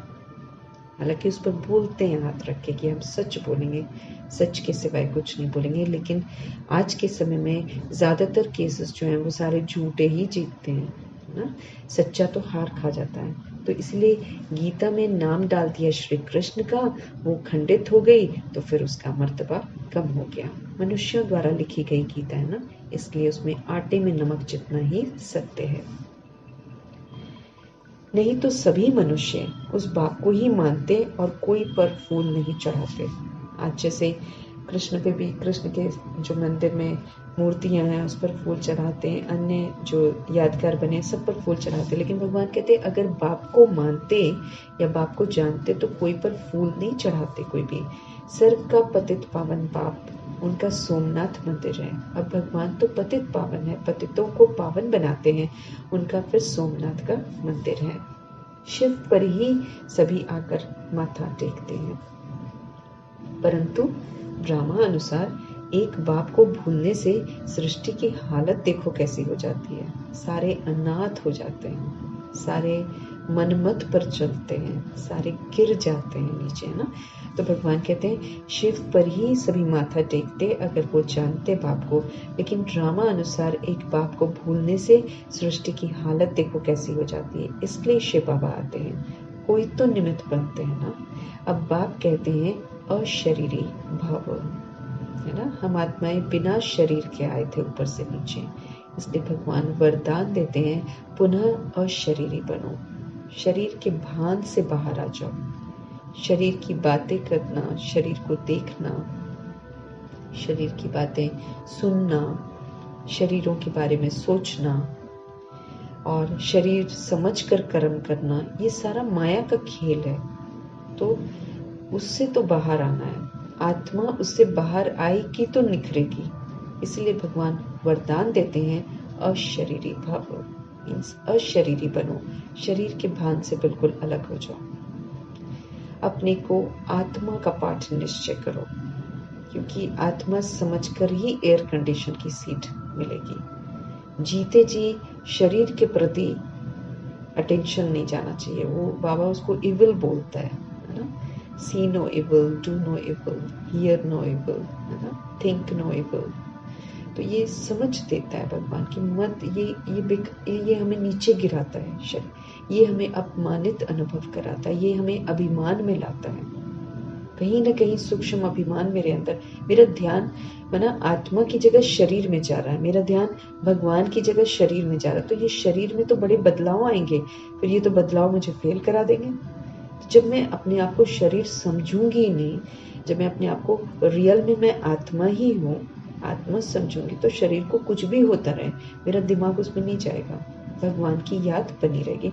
तो जो भी भगवान हम आत्माओं को कहते हैं करने के लिए, उसमें आत्मा का कल्याण समाया हुआ होता है। तो भगवान कहते हैं अपने को आत्मा निश्चय करना बहुत जरूरी है, क्योंकि तभी हम जीतेंगे, तभी हम विजयी रतन बनेंगे। मैं आत्मा किसकी संतान हूँ ये कोई जानते नहीं है, ये नहीं जानते कि हम आत्मा है, ये नहीं जानते कि हम परमात्मा की संतान है। किसकी संतान है मालूम नहीं है। वंडर है ना। कहते भी हैं ओ गॉड फादर रहम करो, शिव जयंती भी मनाते हैं दुनिया में, परंतु कब वो आए ये कोई को पता ही नहीं है, कब आए क्या किया। तो ये 5000 वर्ष की बात है। बाप आकर नई दुनिया सतयुग स्थापन करते हैं। सतयुग की आयु लाखों वर्ष तो है नहीं, जैसा कि शास्त्र वालों ने कह दिया लाखों वर्ष है। अब ये तो स्वास्तिक का कितना खूबसूरत अर्थ बाबा समझाते ना, 1250 ईयर्स वो, 1250 वो, 1250 वो, 1250 वो, ये तो मतलब भी बनता है, बराबर है वो। कहीं पर सतयुग में स्वास्तिक में ऐसा थोड़ी है पहला वाला बड़ा बना दिया, दूसरा वाला डिफरेंट बना दिया, ऐसे बराबर है, बराबर बनाते हैं एकदम। तो ये अपने आप में सबूत है ना कि हर युग जो है उसकी जो अवधि है वो बिल्कुल बराबर है। ये तो कलयुग 1250 वर्ष होता है, इसमें बाबा एंड में 100 वर्ष लेता है, बीच में ही आता है, कलयुग के बीच में ही आता है। दुनिया जो भगवान की बात नहीं सुनती है उनके लिए कलयुग है, और दुनिया जो भगवान की बात सुनती है उसके लिए संगम युग है। उसी के अंदर ही रावण राज्य के अंदर आखिरी 100 वर्ष में शिव बाबा आते हैं और फिर करेक्ट करते हैं, ड्रामा क्लोज के पहले फिर से आत्माओं को मौका देते हैं कि अपने आप को सुधार लो। तो ये 5000 वर्ष की बात है। बाप ही आकर नई दुनिया सतयुग स्थापन करते हैं। सतयुग की आयु कोई लाखों वर्ष की नहीं है। बाप बच्चों को कितना सहज करके समझाते हैं, इजी करके समझाते हैं। सिर्फ कहते हैं याद करो, गृहस्थ व्यवहार में रहते कमल फूल समान बनो। याद करो मुझे, और गृहस्थ व्यवहार में जब रहते हो तो कमल फूल के समान बनो, माना विकारों की वृत्ति से बिल्कुल परे रहो। फिर कामनाएं नहीं रखो किसी भी तरीके की, क्रोध नहीं करना, क्रोध का परिवार भी बहुत बड़ा है, उसके परिवार को यूज नहीं करना। लोभ भी, ये खा ले वो खा ले, ये लोभ है, कपड़े का लोभ है, जूतों का लोभ है। फिर बाबा कहते फिर वैसा ही जन्म मिलेगा, जिसको इसका लोभ होएगा ना वैसे ही जूतों जैसा ही जन्म मिलेगा, भगवान ने बोला। फिर उसके बाद मोह है, अटैचमेंट है, ये नहीं होनी चाहिए। गृहस्थ में रहते ये जो बीमारियां हमें लगी हुई हैं, ये जो रोग लगे हुए विकार के, ये हम में नहीं होने चाहिए, इसका प्रूफ देना है। तो भगवान कहते सिर्फ याद करो, गृहस्थ व्यवहार में रहते कमल फूल के समान बनो। तो कमल फूल क्या होता है? विकार, मतलब बिल्कुल डिटैच रहता है ना परिवार से, परिवार किचड़े में है। ऐसे ही दुनिया जो है वो इस समय विकार के किचड़े में है, लेकिन उसका प्रभाव मेरे पर नहीं पड़ना चाहिए। तो कमल फूल समान हमें यहाँ बनना है। विष्णु को ही सभी अलंकार दिए हैं, शंख भी दिया है, कमल पुष्प भी दिया है। वास्तव में देवताओं को ये अलंकार थोड़ी दिए जाते हैं, है ना। देवता तो बन जाते हैं ना, तो देवता को जरूरत नहीं है उस चीज की, वो अलंकारों को यूज करके देवता बनते हैं। लेकिन भगवान कहते हैं कि विष्णु को अलंकार दिए हैं, शंख भी दिया है, स्वदर्शन चक्र भी दिया है ना, गदा भी दी है, कमल पुष्प भी दिया है। वास्तव में देवताओं की ये अलंकार नहीं है। ये कितनी गुह्य गंभीर बातें हैं। ये हम आत्माओं के लिए अलंकार हैं, क्योंकि ये पुरुषार्थ कराने के लिए हैं, ये देवता बनने के लिए अलंकार हैं। स्व का दर्शन हम ब्राह्मण आत्माओं को करना पड़ता है, क्योंकि हमें फिर से अनादि आदि जैसा बनना पड़ता है, सतयुगी और सतगुणी। तो भगवान हम आत्माओं को देते हैं ना, तो शंख ध्वनि भी करनी है, माना जो भगवान हमें सिखाते हैं फिर हमें औरों के साथ भी शेयर करना है। फिर श्रेष्ठ कर्मा कैसे करते हैं? सारा दिन दुनिया भले कैसे भी बिहेव करे, मुझे श्रेष्ठ कर्मा करना है। कहाँ पर? कमल आसन पर बैठकर। मेरा आसन कमल होना चाहिए, क्योंकि दुनिया वैसा बिहेव नहीं करेगी जैसा हम चाहते हैं। इस बात को समझना है। मुझे सूर्यवंशी बनना है ना, मुझे भगवान के साथ आना, भगवान को राजी करना है, मुझे ब्रह्मा के साथ आना है। तो फिर ये बहुत ज़रूरी है कि हम कमल आसन पर विराजमान रहे, तभी हम श्रेष्ठ कर्म कर सकते हैं ना। ऊंची स्थिति हो जाती है कमल की। तो ऐसे कमल पुष्प दिया हुआ है ना, तो उस पर बैठकर मुझे अनादि आदि दर्शन करना है, उस पर बैठकर मुझे शंख की ध्वनि करनी है, मना ज्ञान जो है शेयर करना है, और उसी पर बैठकर मुझे उस स्थिति में बैठकर, कमल आसन की स्थिति में बैठ के मुझे फिर अपने कर्मा करने हैं सारा दिन। दुनिया नहीं करेगी, हमें करना है। तो वास्तव में देवताओं को ये अलग, इसलिए देवता बनते इस विधि से हैं, देवताओं के अलंकार नहीं है। लेकिन हम आत्माओं की अवस्था कभी अच्छी होती है, कभी बुरी होती है, कभी हम पास हो रहे होते हैं, कभी हम फेल हो रहे होते हैं, कभी हम अलंकारों को यूज कर रहे होते हैं, कभी हम अलंकारों को गिरा देते हैं। इसलिए भगवान कहते हैं ये शोभते नहीं है ब्राह्मण बच्चों पर, बीकेस पर। इसीलिए कोई ब्राह्मण का चित्र नहीं बनता, इसीलिए फिर उसका अलंकार नहीं देते उसको। तो क्या करते हैं, अलंकारों से जो देवता बन जाते हैं, देवताओं के जड़ चित्र बनाकर उसके ऊपर माना उनको हाथ में 4 हाथ बनाकर 4 अलंकार पकड़ा देते हैं। तो भगवान आकर समझ देते हैं, बनाने वाले तो बना लेते हैं, उनको समझ नहीं है, उनके अंदर में कहीं ना कहीं कुछ ना कुछ संस्कार चलते होंगे जिसके अनुसार वो लोग बनाते होंगे। लेकिन भगवान कहते हैं कि वो अलंकार जो है वो उनके नहीं होते ना, देवताओं के नहीं होते हैं। वो अलंकारों को, उनकी आत्मा जो होती है संगम युग में अलंकारों को यूज करके वो बनती है। इसलिए विष्णु जो है वो लक्ष्मी नारायण का प्रतीक है। लक्ष्मी नारायण सबसे पहले बनते हैं श्रेष्ठ ना। तो कितनी गुह्य गंभीर बातें हैं। है ब्राह्मणों के अलंकार, परंतु ब्राह्मणों को कैसे दें। ब्रह्मा कुमार है ना, आज ब्राह्मण है, कल शूद्र बन पड़ते हैं। अगर मैंने माया को यूज कर लिया, अगर मैंने रावण को यूज कर लिया, तो हम तो शूद्र बन जाते हैं, हम भगवान के संप्रदाय से निकल जाते हैं, उसके अंदर रह नहीं पाते हैं है ना, हम बाहर निकल आते हैं। भगवान ने लकीर बना रखी है। तो जब कभी हम रावण को यूज करते हैं या माया के वशीभूत होते हैं, तो हम बाहर निकल कर होते हैं। भगवान ने तो लकीर बना दी, भगवान ने कहा इसी के अंदर तुम रहो तो तुम मर्यादा पुरुषोत्तम बन जाओगे। लेकिन इसके बाहर जाओगे तो फिर तुम ईश्वरीय संप्रदाय के नहीं, फिर तुम बाहर निकल गए। तो रावण का बनने के लिए मर्यादाओं से बाहर जाना पड़ता है, माया का बनने के लिए मर्यादाओं से बाहर जाना पड़ता है। भगवान के संसार के अंदर में माया नॉट अलाउड है, माया अंदर नहीं आ सकती है, रावण अंदर नहीं आ सकता, बुराइयां अंदर नहीं आ सकती है भगवान के संसार में। लेकिन अगर वो मेरे में आती है, माना मैंने बाहर कदम रखा है, मुझे इजाजत नहीं थी लेकिन मैंने रखा है। तो भगवान समझा रहे हैं कि ब्राह्मणों के अलंकार हैं, परंतु ब्राह्मणों को कैसे देते हैं। आज कोई ब्राह्मण होता है तो कल शूद्र बन जाता है। ब्रह्मा कुमार से शूद्र कुमार बन पड़ते हैं। माया देरी नहीं करती है।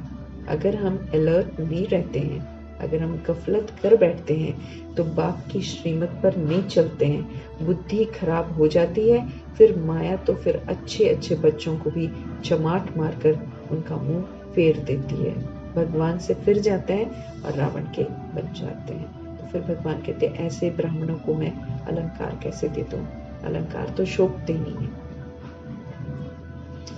मनुष्य गुस्से में आकर कहते हैं थप्पड़ मारकर मुंह फेर दूंगा है ना, ये भाषा यूज करते हैं। एक थप्पड़ मारूंगा मुंह उधर चला जाएगा, कान के पीछे थप्पड़ मारूंगा, तरह तरह की भाषाएं यूज करते हैं। तो मनुष्य गुस्से में आकर कहते हैं ना थप्पड़ मारकर मुंह फेर दूंगा। तो माया भी ऐसी है, माया तो बड़ी सूक्ष्म है, कहाँ से चूहा बनकर आती है, कभी बिल्ली बनकर आती है, कभी शेर बनकर आती है, तो भिन्न भिन्न रूपों से आती है। इसलिए भगवान कहते हैं माया की भी अच्छी तरह नॉलेजफुल हो जाओ, नहीं तो ये कहीं से भी आ जाएगी और एक सेकंड में आकर विस्मृत करती है। पहले तो बुद्धि का योग परमात्मा से तोड़ देती है, फिर कराती है उल्टा काम। इसलिए तो भगवान कहते हैं निरंतर याद करो मुझे। क्यों बोलते हैं, क्योंकि उन्हें मालूम है कि याद भी नहीं रहेंगे तो माया इनको अटैक करेगी। और भगवान ने तो बोल दिया है कि जब तुम याद में नहीं रहते हो, भगवान की याद में नहीं रहते हो, तो तुम पाप कर रहे होते हो। देह को याद कर रहे होते हो, देह की बातें सोच रहे होते हो, तो तुम पाप कर रहे होते हो। देह के भान में आप कुछ भी करते हैं तो मातेश्वरी बोलती है वही सबसे पहला विक्रम तुम करते हो जब तुम अपने आप को देह समझते हो। क्योंकि भगवान ने बोला देह नहीं समझो, अपने को आत्मा समझो। लेकिन फिर तुम देह के बारे में सोचते हो, बोलते हो, देखते हो, सुनते हो, कहीं भी पढ़ते हैं, सुनते हैं, फिर देखते रहते हैं, फिर वो तो पाप कर्म बन रहा है। उसका तो फिर भगवान की समझ मिलने के बाद, जैसे कल भी बाबा ने बोला ना, जो समझ मिलने के बाद ये काम करते हैं उनको फिर 1 का 100 गुना दंड मिलता है। तो शरीर तो अपने आप को समझना ही नहीं है, क्योंकि शरीर समझेंगे तो फेल पक्का माया करा देती है, क्योंकि वो देह के भान में ले आएगी। तो भगवान फरमान कर रहे हैं, अपने को आत्मा समझो। बाप को भूले और माया 1 सेकंड में थप्पड़ लगाकर मुंह फेर दे। भूलना ही गुनाह है हमारे लिए। तो हम दिन भर में सोच सकते हैं हम कितनी बार ये गुनाह करते होंगे, क्योंकि निरंतर याद तो नहीं करते। तो भगवान ने बोला है, भगवान ने तो ये बोल दिया कि 2 मिनट भी याद नहीं है। भगवान तो उस लेवल पर आकर, क्योंकि आत्मा समझकर परमात्मा को याद करना है, उसमें खामी रह जाती है। तो माया भी ऐसी है, बाप को भूले और माया तो फिर 1 सेकंड में थप्पड़ लगाकर दूसरी तरफ मुंह फेर देती है। जैसे 1 सेकंड में जीवन मुक्ति पा लेते हैं ना, ऐसे सेकंड में जीवन मुक्ति को खत्म भी कर देती है वो। यहाँ भगवान जीवन मुक्त अवस्था बनाता है कि जीवन में रहते हुए सर्व बंधनों से मुक्त रहकर पाठ बजाओ, क्योंकि ये वाला संस्कार हमें बनाकर लेकर जाना है। हमें परिवार में जहां भी हम रहते हैं वहां पर भगवान का फरमान है, जीवन मुक्त होकर रहो, कोई बंधन नहीं। लेकिन जैसे 1 सेकंड में जीवन मुक्ति पाते हैं, ऐसे सेकंड में जीवन मुक्ति खत्म भी कर देते हैं। कौन? माया। देह अभिमान आया, जीवन मुक्ति खत्म। कितने अच्छे अच्छे को माया पकड़ लेती है, जो पढ़ रहे होते हैं, जो समझ रहे होते हैं, चल रहे होते हैं, माया पकड़ लेती है उनको, जानती है कमी कमजोरी कहाँ है, वही वाला काम दूसरी आत्मा से करवाएगी। इसीलिए भगवान कहते हैं ना, जो जो तुम्हारी चाहना है ना उसको खत्म कर दो, नहीं तो चाहना तुम्हारी पूरी होगी नहीं और तुम्हारी उसी चीज का फायदा उठाएगी वो माया। कोई भी कमी कमजोरी नहीं होनी चाहिए हमारे अंदर, ये तो माया उसको पकड़ती है, उसको पकड़कर फिर उल्टा काम कराती है, भगवान से विस्मृत कराती है और फिर कमी कमजोरियों को यूज करवाती है, फेल कराकर फिर पश्चाताप कराती है। इसलिए बाबा कहते हैं कितने अच्छे अच्छे को माया पकड़ लेती है, देखती है कि ये कहाँ गफलत में है तो झट थप्पड़ लगा देती है। भगवान की याद नहीं है तो हम गफलत में हैं, भगवान का चिंतन नहीं कर रहे हैं तो हम गफलत में हैं। तो भगवान कहते हैं जैसे देखती है ना कि इसका ध्यान थोड़ा इधर उधर है ना, उसी समय झट से थप्पड़ लगा देती है, ऐसा कुछ करवा देती है जिसमें हम गुस्सा कर लेते हैं, जिसमें हम कुछ खा लेते हैं एक्स्ट्रा, जिसमें हम अटैचमेंट में अपने किसी के बारे में सोचना शुरू कर देते हैं, अहंकार कर लेते हैं, थप्पड़ लग रहे हैं हमें। बाप तो बच्चों का मुंह पुरानी दुनिया से फेर कर नई दुनिया तरफ करते हैं। अब उन्होंने बोला है पुरानी दुनिया को तुम पीठ कर दो। पीठ करना मतलब देखना नहीं, फिर उसको भगवान कहते हैं उसमें जो हो रहा है वो यूज नहीं करना, ये भगवान कहते हैं। तो उधर क्या यूज हो रहा है? उधर माया यूज हो रही है, उधर रावण यूज हो रहा है। भगवान कहते हैं उधर देखना ही नहीं, पीठ कर दो, पुरानी दुनिया की तरफ बिल्कुल मत देखो। वहां से तो फेर कर भगवान नई दुनिया की तरफ लेकर जा रहा है। तो नई दुनिया में क्या है? अनादि आदि विशेषताएं हैं। इसलिए भगवान फरमान करते हैं शांति धाम को याद करो, सुख धाम को याद करो, अपने आप को वैसा बनाओ, प्रभु चिंतन करो, ज्ञान चिंतन करो, स्व चिंतन करो। ये काम दिए हुए हैं भगवान ने हम आत्माओं को, और रावण राज्य को पीठ करने को कहा है। रावण कहता है शरीर को देखो, आज दुनिया मर रही है शरीर के लिए, शरीर ऐसा होना चाहिए, शरीर वैसा होना चाहिए, आकर्षित होना चाहिए, उसके लिए कितना पैसा खर्च कर रहे हैं, अपने आप को और सुंदर बना रहे हैं। तो वो तो रावण सिखा रहा है, भगवान कहते हैं। वहां से तो भगवान ने मुंह फेरा है हमारा कि अब तुम अपने आप को शरीर मत समझो, तुम आत्मा समझो। आत्मा शक्तिशाली हो जाएगी, निखर जाएगी, तो शरीर शक्तिशाली हो जाएगा, निखर जाएगा, उसके रोग खत्म हो जाएंगे सारे के सारे। हमें रोग लगते ही इसलिए हैं क्योंकि हम अपने आप को देह समझते हैं, देह के भान में रहते हैं और देह के अभिमान में रहते हैं। तो ये तो मेरे से पाप कर्मा हो रहा है, ये तो मेरा 1 का 100 गुना दंड। भगवान को हम पसंद नहीं आते ना, फिर जब हम देह, उनको तो देह से बदबू आती है। ये जो मेरी पुरानी देह है, इसमें रहते हुए मुझे आत्मा को पवित्र बनाना है। और कैसे बनाएंगे? आत्मा समझकर ही इसको मैं पवित्र बना सकती हूँ। देह समझकर मैं इसको पवित्र नहीं बना सकती हूँ, क्योंकि शरीर से हमने उल्टे कर्म किए हैं, तो इसी शरीर को भी पवित्र बनाना है।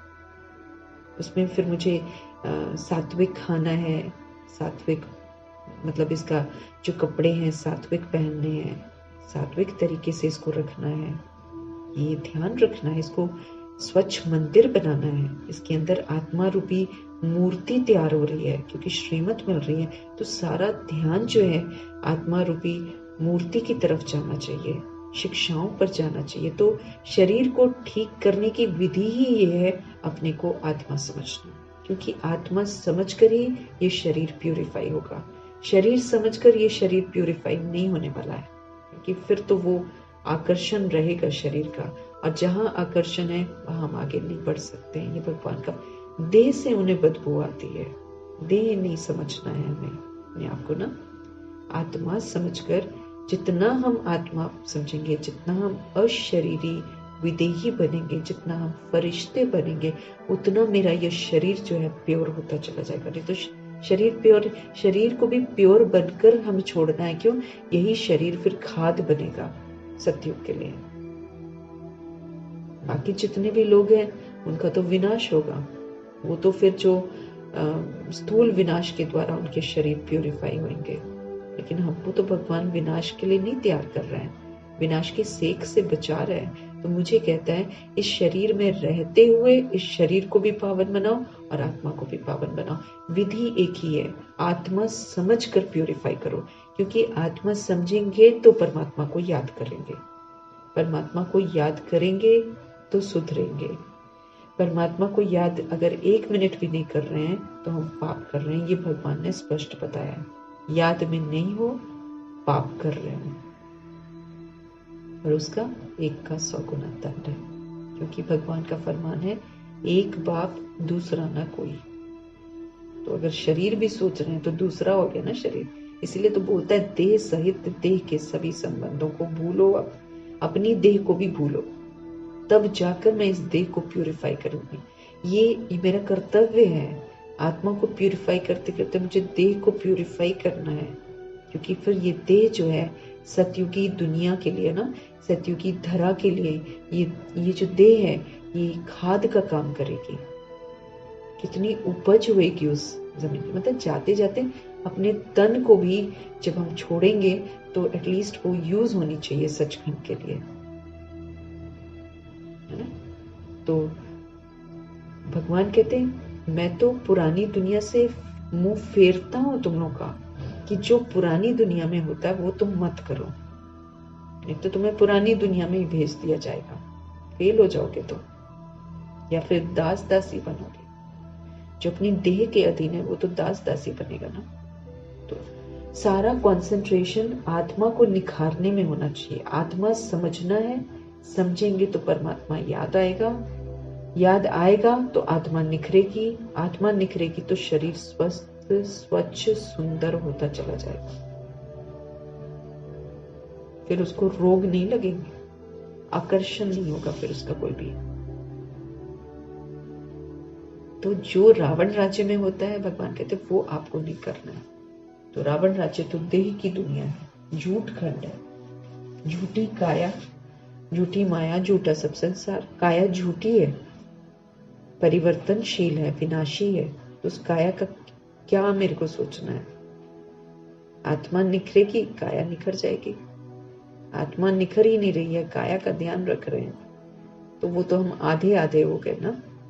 बाबा कहते 2 नाव में तुम पैर रखोगे तो क्या होगा ना, पुरानी दुनिया का रिवाज भी बीच में ले रहे हो और इधर भगवान को भी अपना बना रहे हो, तो फिर क्या हो गया। भगवान कहते हैं, है ना, 2 नाव में हम पैर रखेंगे तो भगवान ने बोला चीर जाओगे, जरा संधि बन जाओगे, पुरानी तो खत्म हो जाएगी, देह भी खत्म हो जाएगी। आत्मा को भगवान स्वीकार ही नहीं करेगा, कहेगा तुम मेरा पूरा बच्चा बने ही नहीं, तो हम फिर सूर्यवंशी कैसे बने ना। तो सूर्यवंशी घराने में जाने के लिए भगवान कहते तन मन धन संबंध संपर्क सब मुझे दे दो, और तुम आत्मा समझकर मुझे याद करो। ये फरमान है भगवान का। पुरानी दुनिया की तरफ पीठ कर दो, फिर उसको देखना नहीं, वहां का कोई भी रीति रस्म यूज करना नहीं। अगर सूर्यवंशी घराने का मुझे एयर कंडीशन का सीट चाहिए, क्योंकि ब्रह्मा और सरस्वती दो बड़े एग्जाम्पल हैं, उन्होंने कभी भी मुड़कर पुरानी दुनिया को देखा नहीं, यूज ही नहीं किया वहां का कुछ भी, सिर्फ श्रीमत को फॉलो किया, तो बन गया लक्ष्मी नारायण।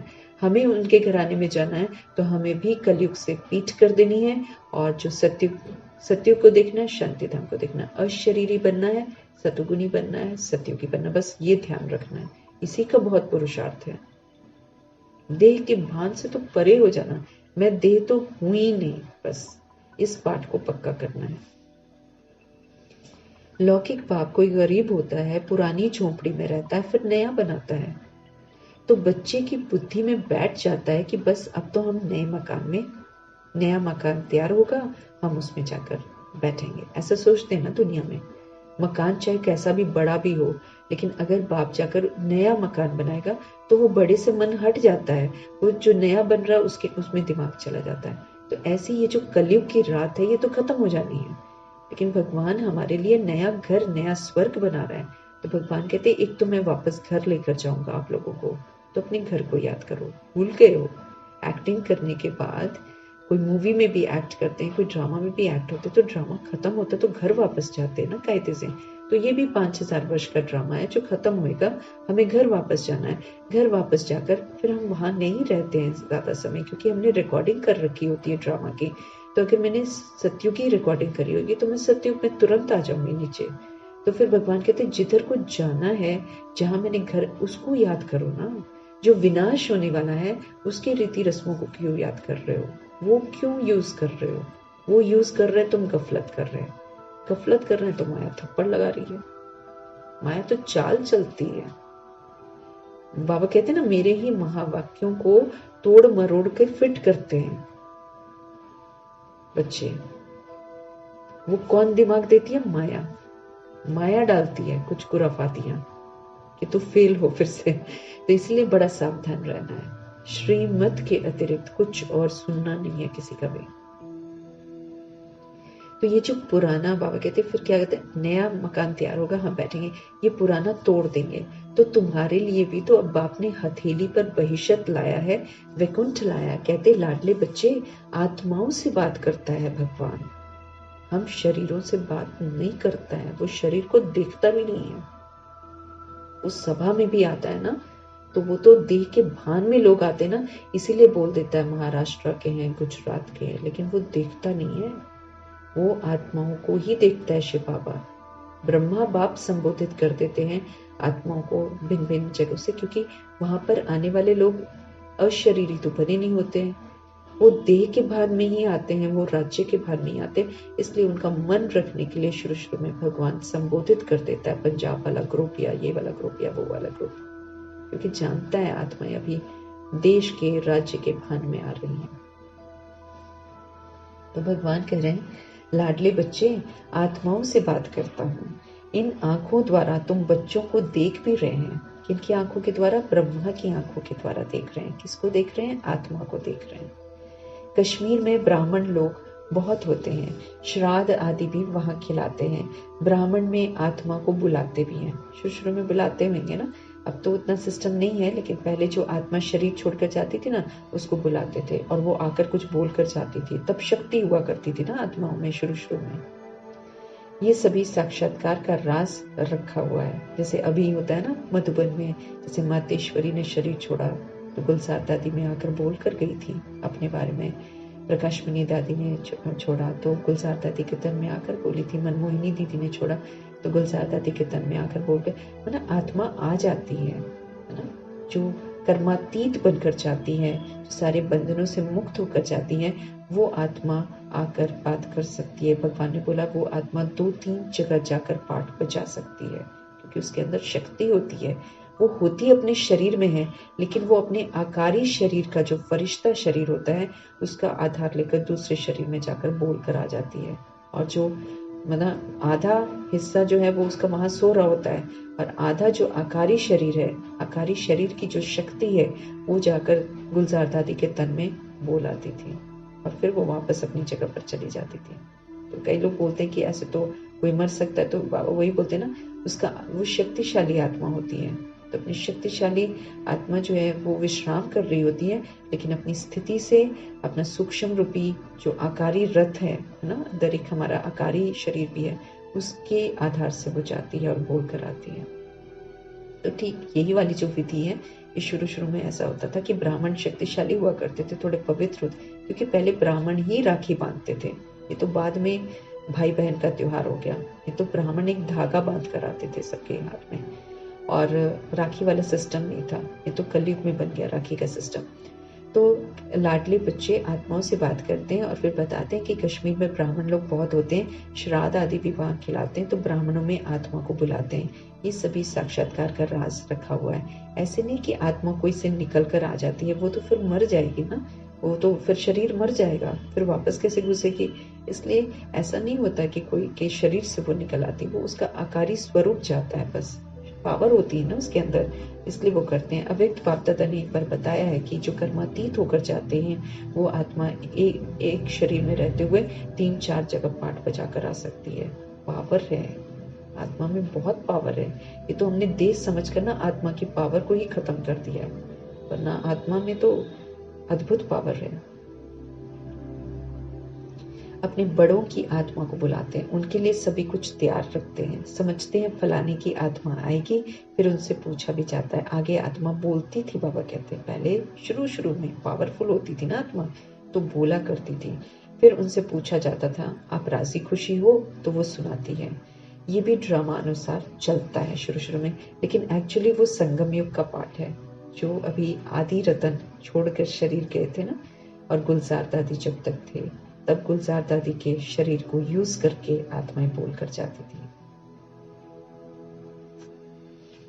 तो ये भी ड्रामा अनुसार चलता है। कभी कभी बताते भी हैं, मैंने फलाने घर में जन्म लिया ना, जैसे वो भी प्रकाशमणि दादी भी आकर बता कर जाती हैं, गई थी ना, कि कोई कन्या के रूप में जन्म लिया हुआ है, और उनके पिताजी जो हैं वहाँ के एरिया के जो नहीं होते मुखिया, वो हैं, और कहा कि जब कभी उनको कुछ किसी को राय देनी होती है, तो वो हमेशा मुझे सामने बिठाते हैं और मेरी भ्रिकुटी में देखते हैं और फिर राय देते हैं।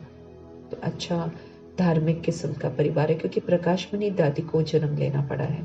गुलजार दादी ने, इन्होंने तो नहीं लिया, लेकिन प्रकाशमणि दादी को एक बार जन्म और लेना पड़ा है, और किसी खास काम के लिए उनको निमित्त बनाया था। बाबा ने बोला था कि आप किसी खास रोल के लिए हो, तो इसलिए उनको जन्म लेना पड़ा। तो किसी भगत परिवार में उन्होंने, बहुत बड़े भगत हैं वो, उस परिवार में उन्होंने जन्म लिया हुआ है। तो अपना पाठ तो अपना आकर बताते, तो अभी का यादगार है संगम युग का, है ना, कि संगम युग में भगवान की मौजूदगी में इस तरह से कर्मातीत बनकर जाने वाली, उत्तम पुरुषार्थ करने वाली आत्माएं जो हैं, वो ऐसे पाठ बजाती हैं।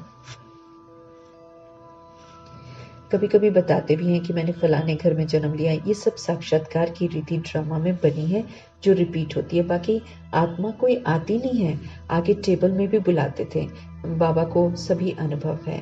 अब टेबल में तो आत्मा आ ना सके, वो होता है ना, एक कैंडल जलाते हैं और चारों तरफ सारे लोग बैठ जाते हैं। ये कुछ लोग करते थे ना, तो ये बैठकर फिर आह्वान करते थे आत्मा का, आजा आजा। तो बाबा कहते टेबल में तो आत्मा आ नहीं सकती है। जिसने जो कुछ किया वो ड्रामा में था, सो हुआ। ड्रामा को कितना अच्छी रीति पकड़ना पड़ता है। भोग लगाया जाता है, आत्मा को बुलाया जाता है। ये सभी ड्रामा में न्यूनद है। इसमें संशय की तो कोई बात नहीं है ना। ब्रह्मा बाप भोग लगाते हैं, वो भी जब उनको मन करता है, या फिर जब उन्हें लगता है कि वाकई ब्रह्मा भोजन बना हुआ है, तब लगाते हैं, नहीं तो मना कर देते हैं। वो भी जब अपने समय में आते थे, तो फिर दादी गुलजार जब बहुत हेल्दी थे, तो दादी अपने आप उठाते थे भोग, है ना। जब ब्रह्मा बाप होते थे तो ब्रह्मा बाप खाते हैं ना, क्योंकि वो तो शिव बाबा तो नहीं खाते, तो ब्रह्मा बाबा अपने आप ग्लास उठाते थे और लेते थे। पहले ये खिलाने की विधि नहीं थी, ये तो एंड में जानकी दादी को थोड़ा सा सौभाग्य जरूर मिला था ना खिलाने का, तो इसीलिए वो लोग अपने हाथों से, उनका जितना अच्छा पाठ है ना भगवान ने वैसे। और फिर आयु भी जैसे जैसे शरीर की बढ़ती है, उसके अनुसार भी ये रीति रस्म हो गया था। तो ऐसा करते हैं ना, खिलाते पिलाते जो, वो फिर ब्रह्मा बाप करते थे। तो प्यूरिफाइड फूड होता था तो थोड़ा सा लेते थे, अगर नहीं होता तो मना कर देते थे, भोग स्वीकार नहीं करते थे। तो भगवान यही कहते कि इसमें संशय की कोई बात नहीं है, भोग वगैरह लगाया जाता है, आत्मा को बुलाया जाता है, सब ड्रामा में नूंद है। नए आदमी न समझने के कारण फिर मूंझ जाते हैं। जो नए होते हैं वो कहते हैं अच्छा ऐसे कैसे होता है ना, नहीं समझ पाते। लेकिन जब हम बार बार मुरली पढ़ते हैं तो भगवान हमें समझ देते हैं, तो सब कुछ समझ में आता है। बाप जादूगर भी है ना, समझाते हैं मैं भी ड्रामा के वश में हूँ, कि जब तक ड्रामा में मेरा पार्ट है तब तक मैं हूँ। ऐसे नहीं ड्रामा के बगैर कुछ कर सकता हूँ, नहीं। बच्चे बीमार पड़ते हैं, ऐसे नहीं कि मैं ठीक कर दूंगा, क्योंकि फितरत है ना महात्माओं की सोचने की कि कुछ भी प्रॉब्लम है हम भगवान को बोलेंगे, भगवान हमें ठीक कर देगा। ऐसा नहीं होता। भगवान कहते हैं बच्चे बीमार पड़ते हैं, ऐसे नहीं कि मैं ठीक कर दूंगा, ऑपरेशन कराने से मैं छुड़ा दूंगा। मना अगर ऑपरेशन होने वाला हो और मैं उसे छुड़ा दूं, नहीं। कर्म भोग तो सभी को भोगना ही है। अब जब हम कर्म करते हैं तो हम सोचते नहीं है, हम अपनी मन मर्जियां करते हैं। लेकिन कर्म क्षेत्र है, फिर अगर कर दिया तो फिर भुगतो भी, फिर उसमें भगवान बीच में बिल्कुल नहीं आते हैं, हस्तक्षेप बिल्कुल नहीं करते हैं। देखो मातेश्वरी कितनी अच्छी बच्ची बाबा की थी ना, कोई भी गलती नहीं, इतना परफेक्ट, 2 बजे उठना, भगवान की यादों में रहना, हमेशा याद में ही रहना, कभी गफलत नहीं करनी, फिर भी कैंसर तो हुआ। ये और बात है कि पूरा प्रभु समर्पण थी, तो कैंसर की जो तकलीफ होती है वो उनको नहीं हुई, अनुभव नहीं हुई। होती होगी कि डॉक्टर तो कहता था होती होगी, लेकिन उनको अनुभव नहीं हुई। वो सदा मुस्कुराते रहे और विजयी रतन बन गए, प्रकृति जीत बन गए। लेकिन हुआ तो ऐसा थोड़ी कि मेरा अच्छा बच्चा है तो इसको कैंसर ही ना हो। दादी गुलजार को भी कैंसर हुआ, बहुत तकलीफ से ही उन्होंने भी, लेकिन उफ नहीं किया कभी भी। दैट मीन्स भगवान उनको दर्द सहन करने में पूरी मदद कर रहे थे। क्यों? क्योंकि वो वफादार है, भगवान को सदा है।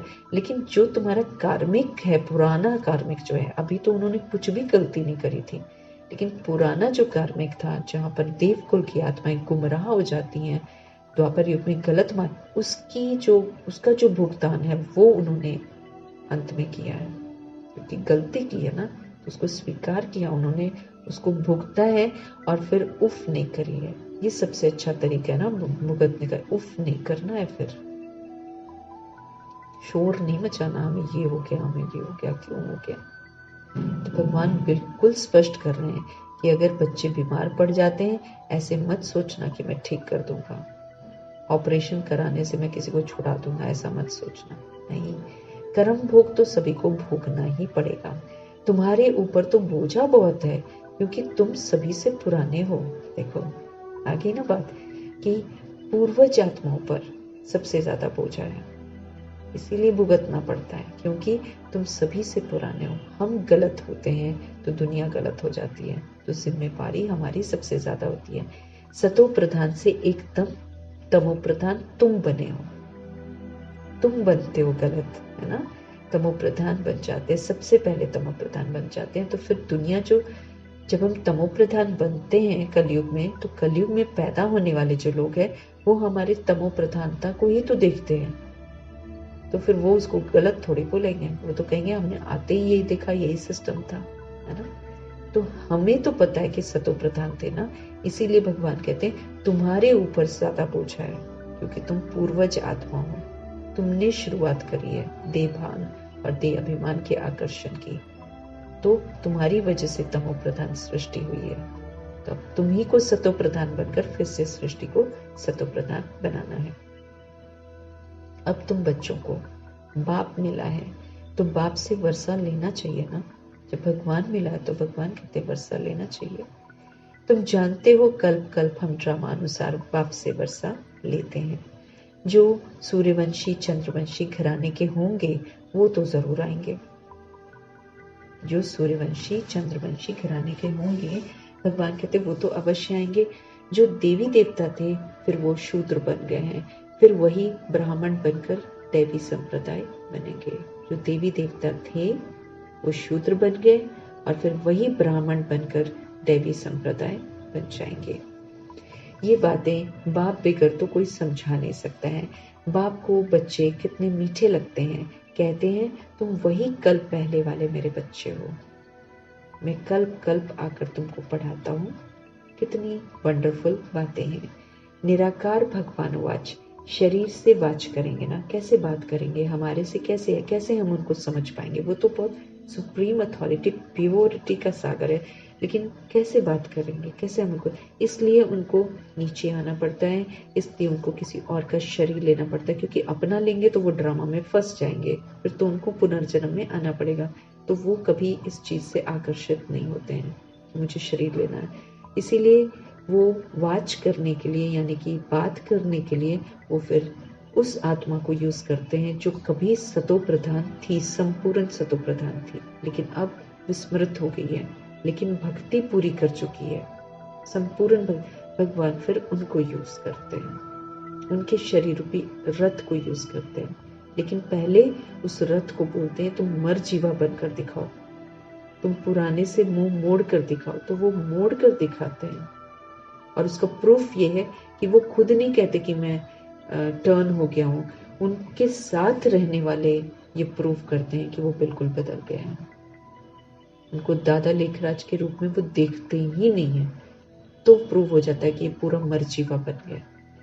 तो मरजीवा जब बनते हैं तब भगवान उनके शरीर का आधार लेकर हम आत्माओं से बात करते हैं।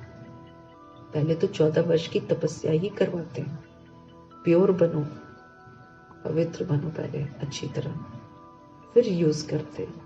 ऐसे थोड़ी यूज करते हैं उनको कि तुरंत यूज कर लिया, नहीं, लायक बनाते हैं और वो लायक बन के दिखाते हैं। तो निराकार भगवान वाच, शरीर से वाच करेंगे ना, शरीर अलग हो जाता है तो आत्मा तो वाच कर ना सके, आत्मा बिना शरीर के बात नहीं कर सकती है। तो बात करने के लिए तो भगवान को भी फिर शरीर चाहिए, अपना वो लेंगे नहीं, क्योंकि उनको ड्रामा में इस विधि से नहीं आना है। आत्मा डिटैच हो जाती है। अब बाप कहते हैं अशरीरी भाव, अशरीरी बन जाओ। ऐसे नहीं कि प्राणायाम आदि चढ़ाना, नहीं, समझना है मैं आत्मा अविनाशी हूँ, ये समझना मैं कभी भी विनाश नहीं होती हूँ। मेरी आत्मा में 84 जन्मों का पाठ है, वो भरा हुआ है। बाप खुद कहते हैं मेरी आत्मा भी जो एक्ट करती है वो पाठ सारा भरा हुआ है। भगवान कहते हैं मेरा भी भरा हुआ है। भक्ति मार्ग में भी वही पाठ चलता है। कोई ने शराब पिया ही नहीं है तो फिर टेस्ट का पता कैसे हो सकता है। ज्ञान भी जब लेवे तब तो पता पड़े कि ज्ञान का रस क्या होता है। ज्ञान से ही तो सदगति होती है, अच्छी वाली गति होती है। बाप कहते हैं मैं सर्व का सदगति दाता हूँ, मैं सभी को सदगति देता हूँ। सर्वोदया लीडर्स है ना, तो कितने किस्म किस्म के लीडर्स दुनिया में, सर्वोदया लीडर्स में। बाबा ने एक बार बोला था सर्वोदया का मतलब होता है सब पर दया करने वाला, वो तो कोई मनुष्य हो ही नहीं सकता है। तो भगवान के लिए ये शब्द है सर्वोदया, सर्व पर दया करने वाला शिव बाबा है। वो तो फिर कोई जो अपकारी होता है उस पर भी दया करते हैं, अजामिल होता है उस पर भी दया करते हैं, सब पर दया करने वाला सिर्फ शिव बाबा है, मनुष्य नहीं हो सकता। खामखा अपना नाम सर्वोदया लिख देते हैं। कितने किस्म किस्म के हैं, वास्तव में तो सर्व पर दया करने वाला सिर्फ शिव बाबा है। सभी कहते हैं हे भगवान रहम करो, तो सभी पर रहम तो वही करते ना, तभी तो बोलते हैं रहम करो रहम करो। बाकी सब हैं खुद के रहम करने वाले। बाप तो सारी दुनिया को सतो प्रधान बनाते हैं, उसमें फिर तत्व भी आ जाते हैं, धरती आकाश जल वायु अग्नि सब प्यूरिफाई करते हैं भगवान। ये काम तो सिर्फ एक परमात्मा का ही है। तो सर्वोदया का अर्थ कितना बड़ा है, एकदम सर्व पर दया कर देते हैं, तत्वों पर भी दया ना, पशु पक्षियों पर भी दया, जितने हर चीज जो दुनिया में मौजूद है सब पर, सारे जीव जंतुओं पर दया करते हैं भगवान। तो धरती आकाश जल वायु अग्नि सब कुछ बीच में आ जाते हैं। ये कार्य तो एक परमात्मा का ही है। तो सर्वोदया का अर्थ कितना बड़ा है, एकदम सर्व पर दया कर देते हैं। स्वर्ग की स्थापना में कोई भी दुखी नहीं होता है, फिर सबको दुखों से मुक्त कर देते हैं। वहां नंबर 1 फर्नीचर वैभव आदि होता है, सोने के महल, सोना का सब कुछ, वैभव ही वैभव, सारी सहूलियत, मौसम एकदम सुहाना, कोई गर्मी कोई ठंड नहीं, म्यूजिक अलग चल रहा है, पत्तों का पेड़ों का, पक्षी मीठी मीठी चहचहाट, कोई शोर नहीं, मीठे मीठे म्यूजिक चल रहे हैं चारों तरफ, शाही तरह, कोई शोर शराबा नहीं, फालतू बातें नहीं, सुखी, सारे सुखी एक दूसरे को देखकर। वहां नंबर वन फर्नीचर वैभव आदि होता है। दुख देने वाले जानवर, मक्खी, मच्छर आदि कोई नहीं होते। अभी तो हम आत्माएं गंदी हो गई हैं, हम आत्माएं गंदगी फैलाती हैं, इसीलिए रिटर्न में मक्खी और मच्छर आते हैं। हम मक्खी मच्छर से भी शिकायत नहीं कर सकते, हम बुराई नहीं कर सकते कायदे से इस दुनिया की, कि यह कैसा जीवन है, कैसी दुनिया है, कैसा ये जानवर है, कितनी मक्खी मच्छर है। हिसाब है, ये सारे मेरे हिसाब है, कर्मा के हिसाब है। गंदगी फैलाई है, दूसरों को काटा है। बाबा कहते ना, वो क्या करते हैं, शादियां वादियां करके हम क्या करते हैं, है ना, हम घात करते हैं, घात। तो घात खून करते हैं ना आत्माओं का, जो भी शरीरों का, तो घात करते हैं। तो मक्खी मच्छर जो है वो, मक्खी मच्छर उतने ही उत्पन्न होते हैं। तो हम शिकायत नहीं कर सकते।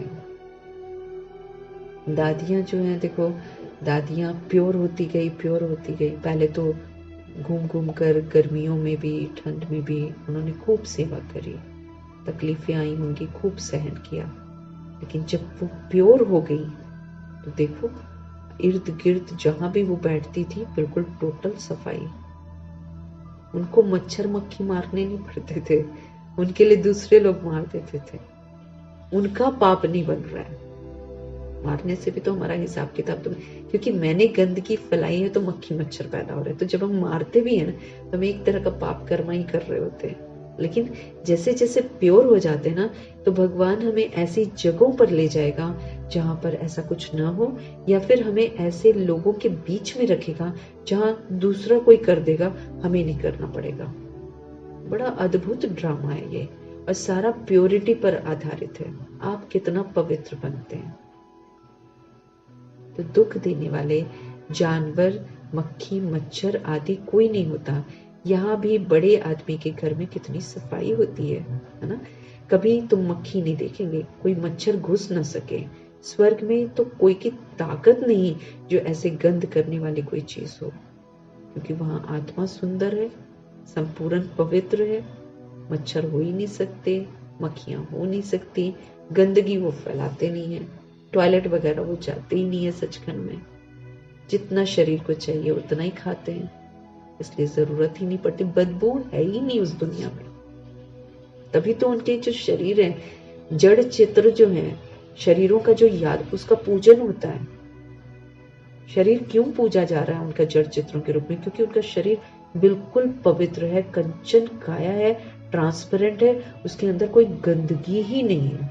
वहां गर्भ महल है ना। आत्मा जब अंदर गर्भ में जाती है तो महल की तरह है अंदर, इसीलिए उनके शरीरों की पूजा होती है, सचखंड के देवताओं की। तो भगवान कहते हैं कि गंध करने वाली कोई भी चीज सचखंड में ताकत नहीं है उसकी घुसने की। इतना पवित्र वो भगवान का राज्य है। भगवान के राज्य में गंदगी नहीं है। नेचुरल फूलों आदि की खुशबू रहती है वहां पे, परफ्यूम लगाने की जरूरत नहीं पड़ती जैसे आजकल लोग लगाते हैं आर्टिफिशियल परफ्यूम। वहां खुशबू ही फूलों की नेचुरल होगी, शरीर भी खुशबूदार होते हैं वहां पर। तुमको सूक्ष्म वतन में शिव बाबा ने शुभी रस भी पिलाते हैं।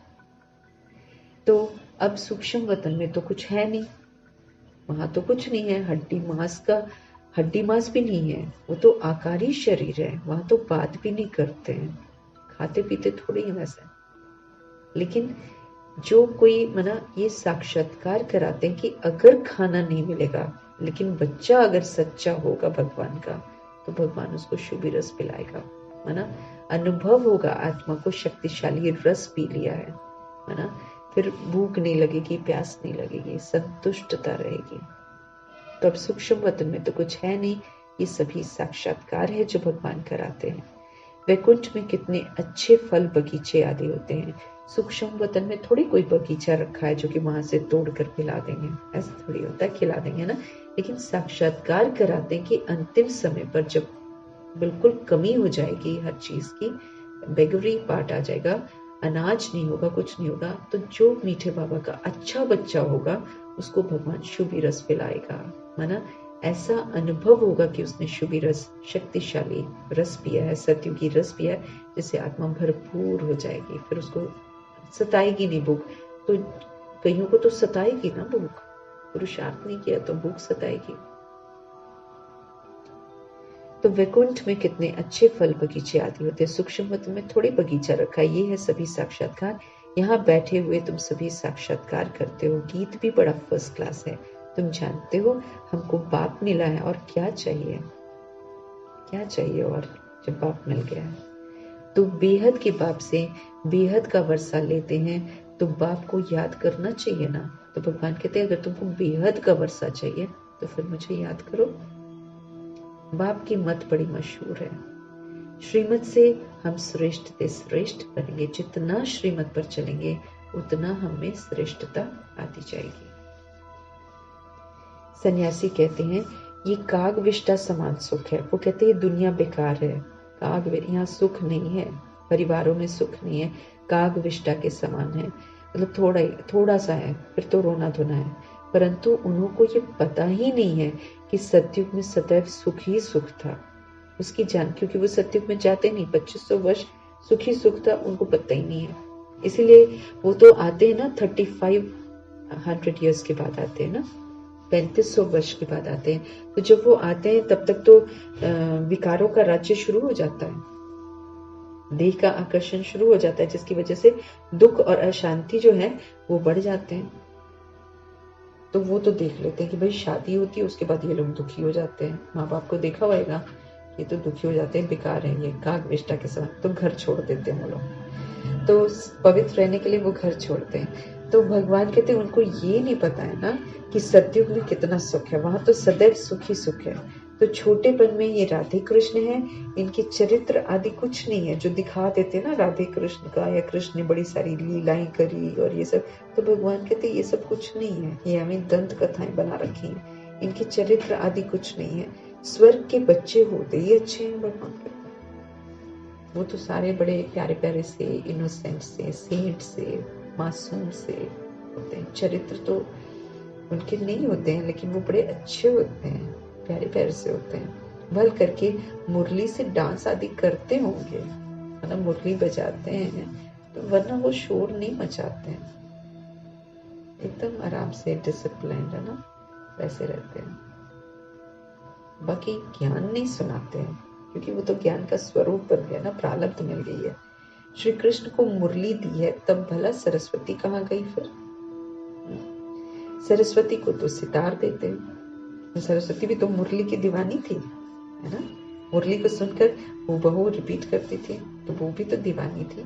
लेकिन उनको जो है श्री कृष्ण को मुरली दिखा देते हैं कि मुख पर सदा मुरली, में ना उनके मुख से भगवान ने मुरली सुनाई ना, इसलिए वो स्थूल मुरली दिखा। अब ये वाली मुरली थोड़ी दिखा सकते हैं, तो स्थूल मुरली दिखाते हैं। वो मुरली के ही दीवाने थे, मुरलीधर ही थे वो। ब्रह्मा सुन सुनकर सुनाते थे ना, तो फिर वो तो दीवाने थे। लेकिन वो पूछ रहे हैं कि सरस्वती कहाँ गई? सरस्वती भी तो हूबहू सुनकर सुनाती थी ना, तो उनको सितार देते हैं। तो बड़ी वो ठहरी ना, ये सब है, मतलब मुरली तो छोटी हो गई और सितार बड़ा हो गया, है ना। तो भगवान कहते तब तो सितार तो है देते हैं, तो वो बड़ी ना वो ठहरी ना। तो ये सब है भक्ति मार्ग, गुड़ियों का खेल है, भगवान कहते जो ये बनाते हैं गुड़ियों का खेल। देवी देवताओं की मूर्ति बनाकर पूजा आदि करके फिर क्या करते हैं, डुबो देते हैं। इतनी मेहनत करते हैं ना, महीनों महीनों लग जाते हैं, मूर्तियां बनाते हैं, खूबसूरत तरीके से बनाते हैं ना, दालों से बनाते हैं, ब्लेड से बनाते हैं, या तो मिट्टी विट्टी से बनाते थे। अब तो कंपटीशन जहाँ पर होता है तो दाल जो होती है ना, छोटी छोटी दाल, उसके साथ मूर्तियां भी बनाते हैं। बहुत मेहनत करते हैं, कंपटीशन जहाँ पर होता है। लेकिन भगवान कहते हैं सारा भक्ति मार्ग है, गुड़ियों का खेल है। बनाते हैं, संवारते हैं, माँ बोलते हैं, पूजा करते हैं, भोग लगाते हैं, फिर जाकर उसको कहीं भी पानी में डुबो देते हैं, पानी भी गंदा कर देते हैं, है ना। नदियों को, क्योंकि पेंट भी किया होता है सारा, फिर क्या करते हैं, पानी को दूषित करते हैं और फिर जिसे देवी कहते हैं उसे फिर जाके डुबा देते हैं। तो हर वर्ष वो लोग ऐसा काम करते हैं। तो देवी देवताओं की मूर्ति बनाकर पूजा आदि करके फिर डुबो देते हैं। इस पर तुम्हारा एक गीत भी बना हुआ है, इसको कहा जाता है ब्लाइंड फेथ, अंधश्रद्धा। पूजा भी, माँ भी बोला, आरतियां भी की, भोग भी खिलाया, मुंह में भोग लगाते रहते हैं और फिर मिट्टी की मूर्ति को खिलाते हैं, आरतियां कितनी करते हैं, महिमा कितनी करते हैं, और फिर जब 10वां दिन होता है तो उससे एक दिन फालतू रखते नहीं, उसे कहेंगे अब शगुन हो जाएगा और ले जाके डुबा देते हैं। कैसे भी पानी में आजकल तो डुबा देते हैं, और बंगाल में तो कहते पैर से धक्का मारते हैं। ब्लाइंड फेथ है, अंधविश्वास। अच्छा, मीठे मीठे सिकिलते बच्चों प्रति माता पिता बाप दादा का याद प्यार और गुड मॉर्निंग। रूहानी बाप की रूहानी बच्चों को नमस्ते। हम रूहानी बच्चों की भी रूहानी बाप को नमस्ते। धारणा के लिए मुख्य सार है, हर एक आत्मा, ये समझना हमारे लिए बहुत जरूरी है, हर एक आत्मा इस ड्रामा के वश है। जो उसने ड्रामा में पहली बार किया वो उसने रिकॉर्ड कर लिया, और वो रिकॉर्ड कर लिया तो उसके वश होकर वो काम करती है। आज हमें श्रीमत मिलती है, हम श्रीमत पर नहीं चलकर माया की मत पर चलते हैं, तो हम रिकॉर्डिंग माया की कर लेते हैं। अब कर लेते हैं, गफलत करके कर ली, चाहे जैसे भी कर ली, लेकिन कर तो ली ना। अब वो फिर से मेरे सामने आएगा ही आएगा, आगे भी उसका परिणाम भुगतना पड़ेगा, दुख, अशांति, और फिर यही पास्ट हो जाएगा और फिर ये मेरे सामने आएगा। तो क्या हो गया, बंध गए ना, बंधनीय आत्मा बन गए। फिर अगर मुझे अच्छा नहीं भी लग रहा है तो भी हम वही पाठ बजाएंगे जो हमने रिकॉर्ड कर रखा है। इसलिए भगवान समझ देते हैं कि हर एक आत्मा इस ड्रामा के इस समय वश में है। इस ड्रामा की किसी भी सीन को देखते संशय नहीं उठाना है, इस पे संशय बुद्धि नहीं बनना है, डाउट नहीं करना है ना, क्वेश्चंस नहीं करने हैं, करेक्शंस नहीं करने हैं। भगवान कहते हैं देखते संशय नहीं उठाना है, ड्रामा के हर राज को अच्छी रीति से समझना है और अडोल रहना है। जिसमें भगवान कहते ना, रिएक्ट नहीं, रिजेक्ट नहीं, कोटेशन नहीं, करेक्शन नहीं, क्वेश्चन नहीं, तो लिख लेना है बुद्धि में, कुछ भी होता रहे अडोल रहना है, वश में है। उल्टा उस आत्मा जो वशीभूत आत्मा है उसको अपनी स्वस्थिति से स्मृति दिलानी है कि आप भी कौन हो, आप आत्मा परमात्मा के बच्चे हो। मेरी जब स्वस्थिति होगी तब मैं उस आत्मा तक वो संकल्प पहुंचा पाऊंगी, उसको एम्पावर कर पाऊंगी। जैसे गुस्सा कर रही है कोई आत्मा, तो मुझ आत्मा को ये नहीं देखना है कि वो गुस्सा कर रही है, मुझ आत्मा को उसको स्मृति दिलानी है कि you are a peaceful soul, है ना, ऑफ, क्या बोले, जैसे कहते हैं ना शांति का सागर बाबा है ना, तो आप हम आत्माओं को बोलना क्या है, उसको स्मृति दिलानी है कि आप शांति के सागर परमपिता परमात्मा की संतान, शांति धाम की रहने वाली हो। मेरी अपनी स्थिति पहले होनी चाहिए वो वाली, मेरी स्मृति में वो बात होनी चाहिए, मुझे वो जी कर अपना संस्कार बनाना है। और जब कोई आत्मा क्रोध करती है तो मुझे ये नहीं बोलना है कि ये क्रोध कर रही है, ये सुन नहीं रही है, नहीं, वो वश होकर कर रही है, वो वशीभूत आत्मा हो गई है इस समय।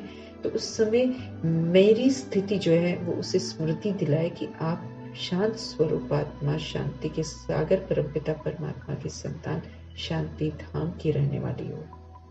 ये मेरे थॉट्स उसको बोलकर करेंगे तो वो नहीं सुनेंगे, लेकिन मेरी जो स्थिति होगी, भगवान कहते हैं वो स्थिति में रहकर मुझे उस आत्मा को स्मृति दिला। सेवाधारी हैं हम सब आपस में एक दूसरे के सहयोगी और आगे बढ़ाने वाले हैं। इसलिए जब कोई आत्मा विस्मृत हो जाती है, भूल जाती है अपने को, तब वो क्रोध करती है।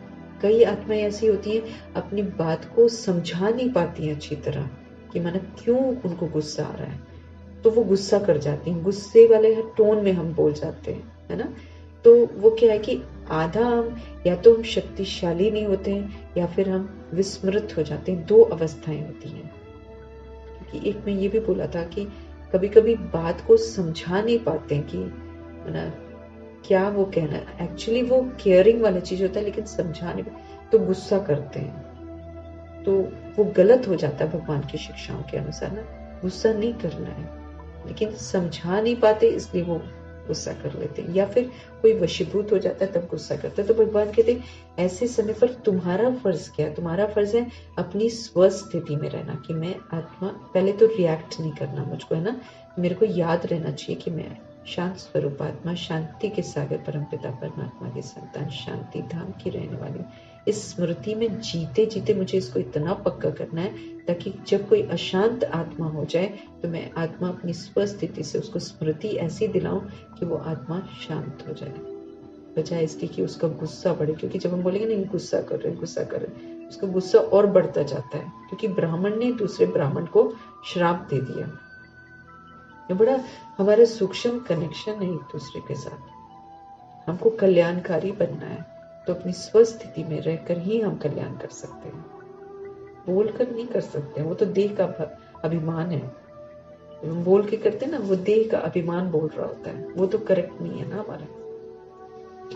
तो ड्रामा का जो हर राज है, भगवान कहते हैं उसको अच्छी रीति समझो, फिर अडोल रहना है। फिर कोई कुछ भी करेगा ना, हम रिएक्ट नहीं करेंगे, हम रिजेक्ट नहीं करेंगे, हम शुभ भावना, शुभ कामना का सहयोग देंगे। परमात्मा की सर्व शक्तियां, उनकी दुआएं, उनकी पवित्रता और मुझ आत्मा की शुभ भावना, शुभ कामना आपके लिए। ऐसे करके हिसाब किताब चुप तो करने हमें। हिसाब किताब कोई अच्छे वाले तो आएंगे नहीं, बैड ही आएंगे, लेकिन स्मृति से ड्रामा के राज को समझकर अडोल रहते हुए मुझे वो करना है जो भगवान कहते हैं। दूसरा पॉइंट है, अपने को अविनाशी आत्मा समझ इस शरीर से डिटैच होकर अशरीरी बनने का अभ्यास करना है। भगवान का फरमान है, अपने को आप अविनाशी आत्मा समझो और इस शरीर से डिटैच हो अशरीरी बनने का अभ्यास करना है। मैं आत्मा इस शरीर से बिल्कुल अलग हूँ। मैं रथी हूँ, मैं मालिक हूँ, मैं राजा हूँ, मैं परमात्मा का बच्चा हूँ, परमधाम निवासी हूँ। ये पहचान इतनी मतलब हमारे अंदर पक्की हो जानी चाहिए कि शरीर बिल्कुल एक इंस्ट्रूमेंट की तरह लगे, अलग है एकदम, उसका कोई आकर्षण नहीं है, लेकिन उसमें रहते हुए मुझे इस शरीर द्वारा किए हुए जो पाप कर्म है उसको क्लियर करना है। जितना मैं आत्मा समझूंगी उतना ही मैं कर पाऊंगी, क्योंकि आत्मा समझूंगी तो परमात्मा की याद में रहूंगी, परमात्मा की याद में रहूंगी तो वो याद का बल जो है वो मेरे शरीर द्वारा जो मैंने गलत कर्मा किया है उसको भस्म कर पाएगा। लेकिन अगर हम शरीर के बारे में सोचते रहेंगे तो मेरा कनेक्शन भगवान से हो ही नहीं रहा है, कनेक्शन होगा नहीं, मेरे विक्रम भस्म होंगे नहीं, ऊपर से और शरीर समझने से और ज्यादा विक्रम बनते जाएंगे। इसीलिए भगवान फरमान कर रहे हैं कि अपने को अविनाशी आत्मा समझकर इस शरीर से डिटैच हो जाओ, अशरीरी बनने का अभ्यास बहुत पक्का करो। अशरीरी आत्माओं, मैं बिना शरीर के ऊपर से आई थी, अब मुझे बिना शरीर के ऊपर जाना है, लेकिन जाने से पहले जो भी इस शरीर द्वारा मैंने किया है उसका पाप कर्म जो भी मैंने किया है वो सारा मुझे यहाँ पर क्लियर करके जाना है। कैसे करेंगे? आत्मा समझकर परमात्मा को याद करेंगे तब होगा। वरदान, करावन हार की स्मृति द्वारा बड़े से बड़े कार्य को सहज करने वाले निमित्त करण हार भव। संगम युग में बड़े से बड़ा कार्य हो, कितना भी बड़ा हो, दादियों ने कभी अपने आप को हेड नहीं समझा ना। प्रकाशमणि दादी से किसने बोला आप कैसे संभालते हो सारा कुछ? उन्होंने बोला हम कभी अपने आप को हेड समझते नहीं है, यहाँ का हेड शिव बाबा है, वो करावन हार है, हम निमित्त करण हार है, इसलिए हमें कभी बोझ लगता ही नहीं है। तो बड़े से बड़ा कार्य भी अगर है उसको अगर हम सहज करना चाहते हैं तो भगवान कहते अपने को निमित्त करण हार समझो और करावन हार शिव पिता परमात्मा है, इस स्मृति में रहो। तो करावन हार की स्मृति द्वारा बड़े से बड़े कार्य को सहज इजीली करने वाले निमित्त करण हार भव। बाप दादा स्थापना का बड़े से बड़ा कार्य स्वयं करावनहार बनकर निमित्त करनहार बच्चों द्वारा करा रहे हैं। अब हम आत्माओं को जो कहते हैं भगवान ना, करने को जो कहते हैं भगवान अभी, वो अगर मैं कर रही हूँ तो मैं स्थापना के कार्य में मददगार हूँ। शुरुआत होती है एक बाप दूसरा न कोई, मैं आत्मा हूँ, है ना। तो इससे शुरुआत होती है। इसमें मैं जितना जीती हूँ उतना मैं स्थापना में मददगार हूँ। जितना मैं स्थापना में मददगार हूँ उतना मैं सूर्यवंशी घराने में एसी का टिकट लेने के काबिल बन रही हूँ। तो बाप दादा स्थापना का बड़े से बड़ा कार्य स्वयं करावनहार बनकर निमित्त करनहार, हम तो निमित्त हैं, हमको तो सिखा रहा है ऐसे करो ऐसे करो, तो इंस्ट्रूमेंटल है हम, करनहार बच्चों द्वारा करा रहे हैं। तो करण करावनहार, इस शब्द में बाप और बच्चे दोनों कंबाइंड है। करण करावनहार, कराने वाला शिव बाबा, करनहार में। तो इस शब्द में बाप और बच्चे दोनों कंबाइंड है। हाथ बच्चों का है और कार्य बाप करा रहे हैं। विधि उनकी है ना, शिक्षाएं उनकी हैं, लेकिन हाथ किसके हैं? हमारे हैं। तो हाथ बच्चों के हैं और काम बाप का है। तो हाथ बढ़ाने का गोल्डन चांस जो है बच्चों को ही मिला है। हाथ बढ़ाओ और कार्य में अपना सहयोग दो। स्थापना में जो गोल्डन चांस मिला है बच्चों को, वो यही मिला है कि अपना हाथ बढ़ाओ, मतलब सहयोग दो। हाथ भुजाएं किस लिए होती है? सहयोग के लिए होती है ना। तो ये गोल्डन चांस बच्चों को ही मिला है, लेकिन अनुभव यही करते हो कि कराने वाला करा रहा है। हम कर रहे होते हैं, गोल्डन चांस भी मिलता है, लेकिन हमको ये अनुभव होता है, लेकिन अनुभव यही करते हो कि कराने वाला सारा कार्य करा रहा है। वरना हम कहाँ कर सकते हैं? अगर हम पवित्र भी रहते हैं, सपोज करो ब्रह्मचर्य में भी रहते हैं, तो ये भगवान की शक्ति है जो हमें इस ब्रह्मचर्य का पालन कराती है। हम ये नहीं कह सकते हम रहते हैं, हम नहीं, हम निमित्त हैं, वो हमसे करा रहा है। वो गोल्डन चांस देता है कि ये करो। फिर जब हम करने के लिए हाँ जी बोलते हैं, फिर वो हमारी मदद करता है, पावर देता है। तो अनुभव यही करते हो कि कराने वाला करा रहा है, तो निमित्त बनाकर भगवान हम आत्माओं को चला रहे हैं। तो हर कर्म में करावनहार के रूप में वो हमारा साथी है। शिव बाबा करावनहार के रूप में ये संगम युग का जितना भी कार्य है नई दुनिया की स्थापना का, वो सारा भगवान का ही तो कार्य है। हम क्या है? मददगार हैं।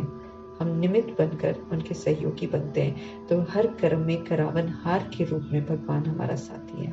सत्युग की स्थापना तो वही करते हैं, हम थोड़ी कर सकते हैं, लेकिन वो हमारे द्वारा कराता है ताकि हमारा भाग्य बने, क्योंकि हमने पाठ बजाना है, भगवान ने तो पाठ बजाना नहीं है। इसीलिए वो सारा कार्य जो है हम आत्माओं से बोल बोल कर करवाते हैं, ऐसे करो वैसे करो ऐसे, क्योंकि जीना तो हमने यहाँ पर आकर ड्रामा में है ना। भगवान तो ऊपर परम धाम में ही रहेंगे, इसीलिए चाहते तो वो खुद ही कर देते सब कुछ, लेकिन भाग्य बनाने के लिए ये संगम युग जो है इतना लंबा चलता है, मतलब 100 वर्ष का चलता है, क्योंकि सिर्फ भाग्य बनाने का अवसर देते हैं भगवान सभी को, पुराने विकर्मों को विनाश करने का अवसर देते हैं, है ना। फिर से क्वालिफाई होने का अवसर देते हैं, सत्युग की एयर कंडीशन लेने का अवसर देते हैं, फर्स्ट डिवीजन में आने का अवसर देते हैं, मनुष्य से देवता बनने का अवसर देते हैं, क्योंकि इसी से भाग्य बनता है, इसी से प्रारब्ध मिलती है। क्योंकि इस कर्म क्षेत्र पर बिना कुछ किए कुछ नहीं मिलता है, करो और पाओ वाला सिस्टम है। तो करा के भगवान फिर हम आत्माओं को प्रारब्ध देते हैं। तो भगवान हमारा करावनहार के रूप में साथी है, इसलिए बड़े से बड़ा कार्य भी आए तो हमें हिम्मत नहीं हारनी है। हमेशा सोचना है भगवान मेरे साथ है और हर काम हुआ ही पड़ा है। दादियाँ हमेशा यही बोलती थी, काम तो हुआ ही पड़ा है, क्यों? करावनहार पड़े थे बड़ा है। स्लोगन, ज्ञानी तो आत्मा वो है जो अर्जी डालने के बजाय सदा राजी रहे, ना। नहीं तो हम शिकायत करते ना, ऐसा नहीं वैसा नहीं वैसा नहीं ऐसा नहीं, लेकिन भगवान ने हम आत्माओं को समझ दी है कि बच्चे आज जो भी दुनिया में हो रहा है, जैसी भी परिस्थितियां हो रही हैं, सब कुछ हो रहा है, आप सब जिम्मेवार हो।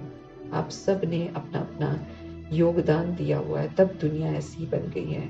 तो इसलिए हम शिकायत नहीं कर सकते हैं, हम अर्जियां नहीं डाल सकते हैं कि ये बदल जाए वो बदल जाए, ऐसा हो जाए वैसा हो जाए। भगवान कहते हैं आप अर्जी नहीं डाल सकते, लेकिन सदा राजी रहना है। राजी रहेंगे तो उसे सहज पार कर लेंगे, क्योंकि हम जानते हैं रीजन। तो ज्ञानी तो आत्मा वही है जो ज्ञान प्राप्त करके, ज्ञान की गहराई में जाकर ज्ञान के राज को समझ के शिकायत करना बंद कर देती है। ऐसा क्यों, ऐसा होना चाहिए, वैसा होना चाहिए, अर्जियां नहीं डालती है भगवान के आगे, बल्कि राजी रहती है। प्रकृति से भी राजी रहती है, परमात्मा से भी राजी रहती है, स्व से भी राजी रहती है, लोगों से भी राजी रहती है। ठीक है, सब परवश हैं इस समय, सब गलत हैं, सब परवश हैं, लेकिन अब समय है सबके परवश होने के जो बंधन है उससे मुक्त होने का। तो यकीन है कि सबके सब मुक्त हो जाएंगे। अगर कोई विनाश भी होगा, अगर कोई मरेगा भी, तो अपने हिसाब किताब चुप करके फ्री होके भगवान के पास जाएगा, मीठे से स्वीट होम में जाएगा और फिर नई दुनिया में आएगा। तो इस विधि से खुद को समझा कर अपने लिए वो स्थिति तैयार करनी है। राजी रहना, इसलिए राजी रहना। कुछ मिल गया राजी, कुछ नहीं मिला राजी। खाने को मिल गया ठीक है, खाने को नहीं मिला तो भी राजी। सहूलियत मिल गई तो भी राजी, सहूलियत नहीं मिली तो भी राजी। अर्जी नहीं डालेंगे फिर भगवान कहते हैं। उसको बोलते ज्ञानी तो आत्मा, क्योंकि समझ रही है कि अभी मुझे नहीं मिलने का है, इसमें भी कल्याण है मेरा, इसमें भी मेरा कोई हिसाब किताब चुप है, इसलिए राजी, शिकायत नहीं। तो अर्जी जो नहीं डालते हैं, सदा राजी रहते हैं, उनको भगवान ज्ञानी तो आत्मा का टाइटल देते हैं। मतलब उस आत्मा ने ज्ञान को यथार्थ रीति समझ लिया है, इसलिए वो अडोल है, राजी है। तो राजी रहने वाले ही तो पास होंगे, है ना, पास विद ऑनर बन जाएंगे। राजी रहने वाले हर हाल में राजी। तन बीमार है राजी, हिसाब चुप हो रहे हैं, क्लियर हो रहा है, पावन बन रहे हैं, राजी हैं। कोई बीमारी आ गई तो दिल शिकस्त नहीं होंगे। कुछ गड़बड़ किया है, गड़बड़ खाया है, बीमार हो गए, कोई बात नहीं, चुप हो रहा है, क्लीन हो रहे हैं, राजी। ये क्या हो गया, वो क्या हो गया, मेरे पैरों में दर्द क्यों शुरू हो गई, मेरे ये क्यों हो गया, ये जो हम करते ना, भगवान कहते ये फिर अर्जियां डालते हैं, फेल हो रहे होते हैं। लेकिन राजी, कुछ किया होगा ना, उससे हो गया, कोई बात नहीं, चुप हो रहा है। उफ नहीं करनी है, शिकायतें नहीं करनी है, उसके लिए पढ़ाई नहीं छोड़ देनी है ना। तो भिन्न तरीकों से, तो उसको भगवान ज्ञानी तो आत्मा कहते हैं, वो जो अर्जी डालने के बजाय सदा राजी रहते हैं। ओम शांति।